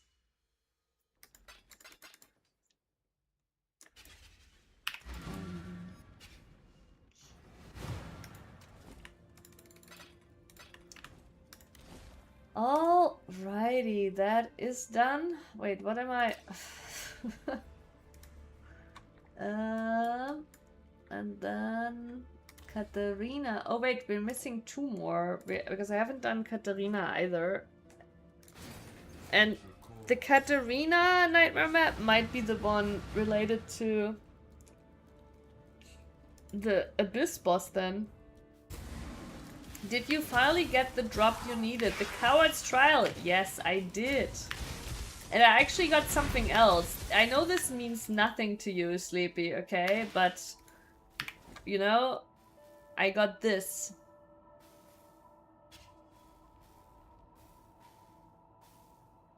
Just tell me what you think about this. Just read it and tell me what you think about this. As a new player, I'm curious. Do you think it synergizes well with our build?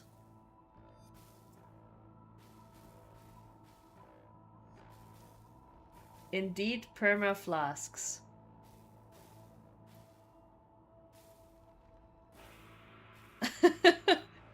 You aren't wrong, it is broken as hell.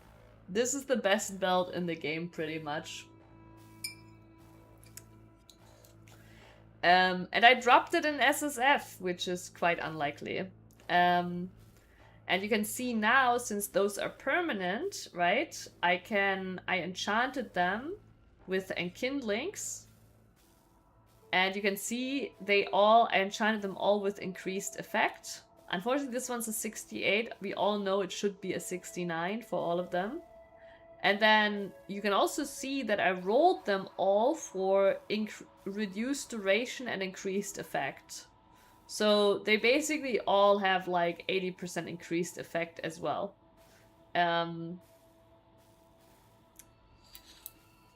Because the duration doesn't matter anymore. This is also why they don't even have quality, because the duration doesn't matter since they're always active.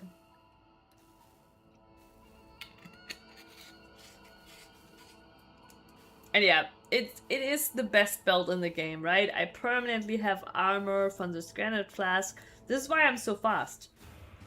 Because this quicksilver and the silver flask, they're both always active. Yeah, they don't sound like much, but this is actually the best belt in the game. And then also I have this, which gives me the maximum fire rest permanently. Yeah, there's a lot of broken shit you can do with this. Like right now, I got this today, so I haven't actually done that much with it besides just speed, right? But you can see here, I also here have the suffix increased critical strike chance during effect. So that one is also permanent active, obviously, that suffix, right? Or here increased armor during effect. Like these suffixes are permanently active. I actually put here immunity to freeze and chill during effect, because I don't have ailment immunity. That allows me here to drop Brian King and use this one, which I just like because damage over time is generally a bigger weakness for my build. So I just like using Arakali.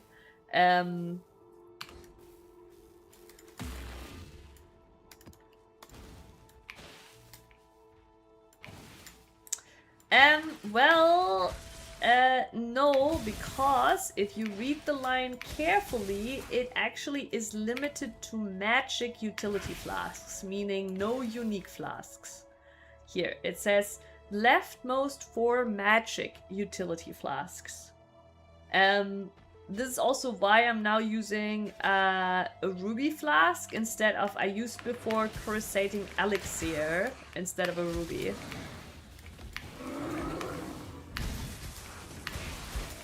You can also, like, you know, if you ever need like a bunch of resistances, you can just slap on a Bismuth flask, right? Which has elemental resistances. Or you can just get a suffix with elemental resistances. Wait, no, what did I just click? Wait, what did I just click?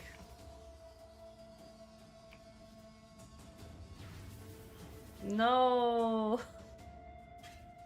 Should I grab another nightmare map? I didn't actually wanna get any mods on myself because I'm just here to kill the boss. But well, I think we're fine. I think we'll still be able to do it. But we're immune to shock, so we won't get shocked. We're immune to shock as long as we have maximum power charges. But the extra damage is a little bit annoying.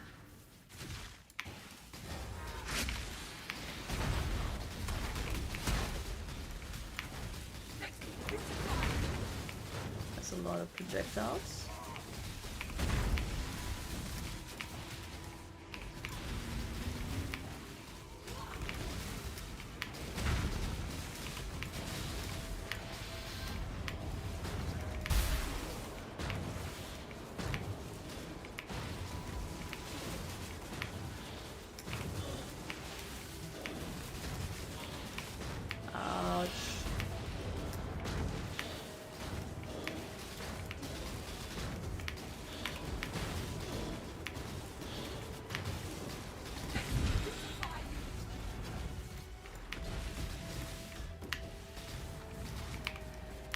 My damage sucks here because I never fought these 3 for so long.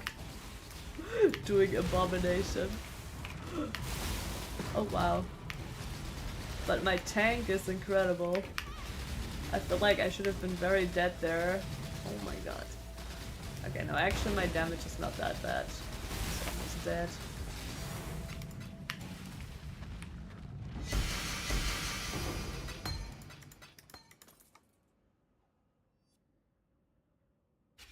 By the way, did Self-Shock used to be broken at some points? When I read that one belt, I felt a strong sense of deja vu. Maligaris something.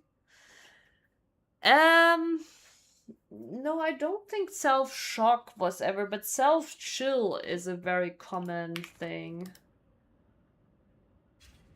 Maybe, I think you were thinking about self-chill. There's also some cool self-ignite stuff, but I don't think the self-shock is generally...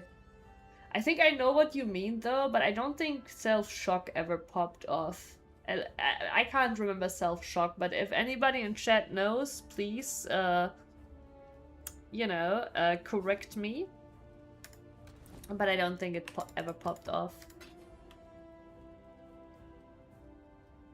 Wait, Unholy Trinity support. Oh no, I do remember seeing this. This is basically... it's like Trinity, but instead with Chaos.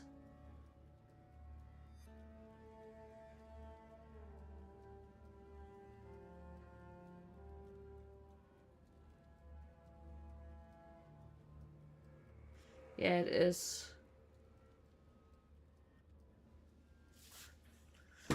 Yeah, not really something for me.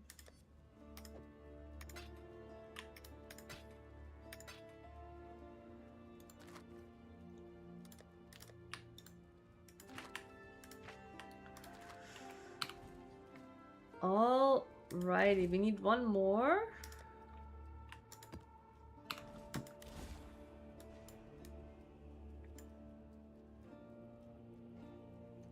Yeah, maybe. Like, I know that, again, I know that self-chill is still pretty popular. And also self-curse is pretty popular. So one of the most interesting interactions about self-curse is you probably have noticed temporal chains, maybe, as a curse in endgame. Can also occur as a map mod. And temporal chains makes you move a lot slower, but that's not all. It also makes effects on you basically last for longer. So temporal chains is a pretty interesting curse in itself. Like, you can also use it as a skill on enemies to make dots on debuffs last on them longer, right?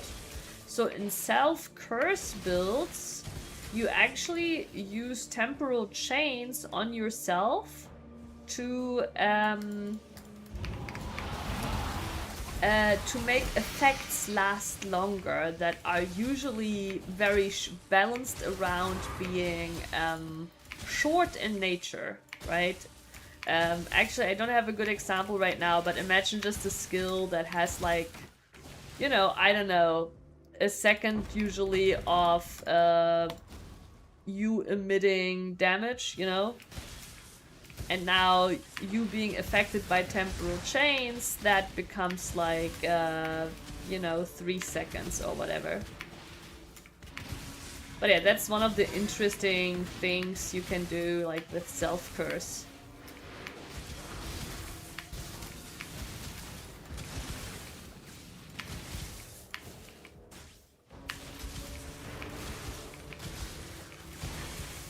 And yeah, the self-chill tech is I actually have forgotten how it exactly works, but you chill yourself and you gain a bunch of movement speed. Like the fastest builds usually can use self-chill. Alright,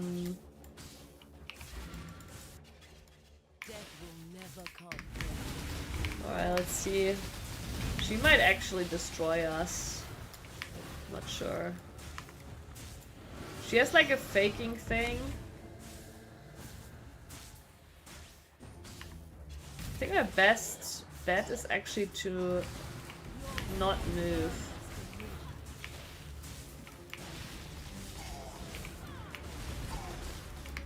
And hope I tank it. Because I have, like, just no clue.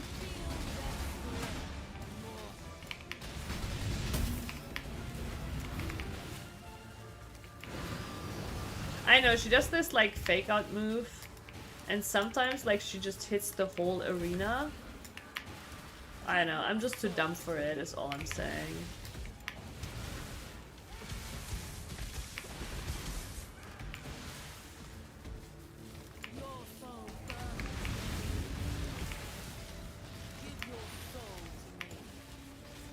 Here, there. Okay, nice. I just tank it.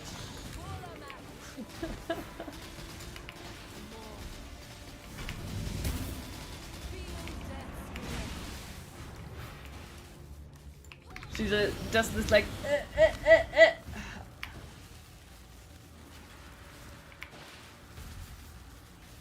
And yeah, she does go in immune a lot and this. There she goes again. Here she, I don't know. That one's so weird and like sometimes it's just like the whole arena. Okay, we got it. But yeah, luckily we're pretty tanky, so. The boss fight looks cool. Yeah, this one, honestly, like, even though I know how to do the original one, so what you're seeing here is actually stronger versions of original bosses in the game. And I know the original fight very well of this, but this fight I honestly don't fully understand this later version, but I've done it many times. I overcome it either with damage or with tank. But usually when I come here with damage and no tank, you know, I die a few times because she has this weird move where she like she fakes, and then smashes eventually. And if you dodge too early, I think this is what I think it is. If you dodge too early, she actually cancels it and it becomes bigger the next time. And you can basically fail it so often that eventually the smash covers the whole arena. And if you don't have tank, then you just die to that basically. But we just tanked it. But it also wasn't like the full size one, and the full size one might hurt more. Yeah, she literally like fakes, and like if you dodge too early, she cancels and she goes again with a bigger version of it. It's pretty funny. But yeah, like that's kind of like how I think it works. And then besides that, like there was this guy she summoned, which I thought I didn't kill fully, but he still disappeared. I don't know, you know. But yeah, we did it. Yay. So now we got 3 Atlas points from that. And what I wanted to know... no, there's nothing else here. I felt like the silly eye we have might be somewhere here. Actually, Sleepy, we can go together. I'm also gonna dip out. It is 4 a.m. in the morning. We got a good 4 hours in. And there is a good chance that I will be returning tomorrow. Alright. So have a good night, everyone. Thank you for hanging out. If you enjoyed the stream, please consider to drop a follow. I'll be probably back tomorrow. And also, if you want to read my PoE monologues in the PoE channel on my Discord, the link is in chat. I shall also copy it to YouTube. There we go. Why is it? I know, Dr. Mo, right? Why is it already 4 a.m.? I know. 4 or 4 time not found, yeah. But yeah, it was very fun. It was nice to see you all. Good night. See you tomorrow. Bye bye.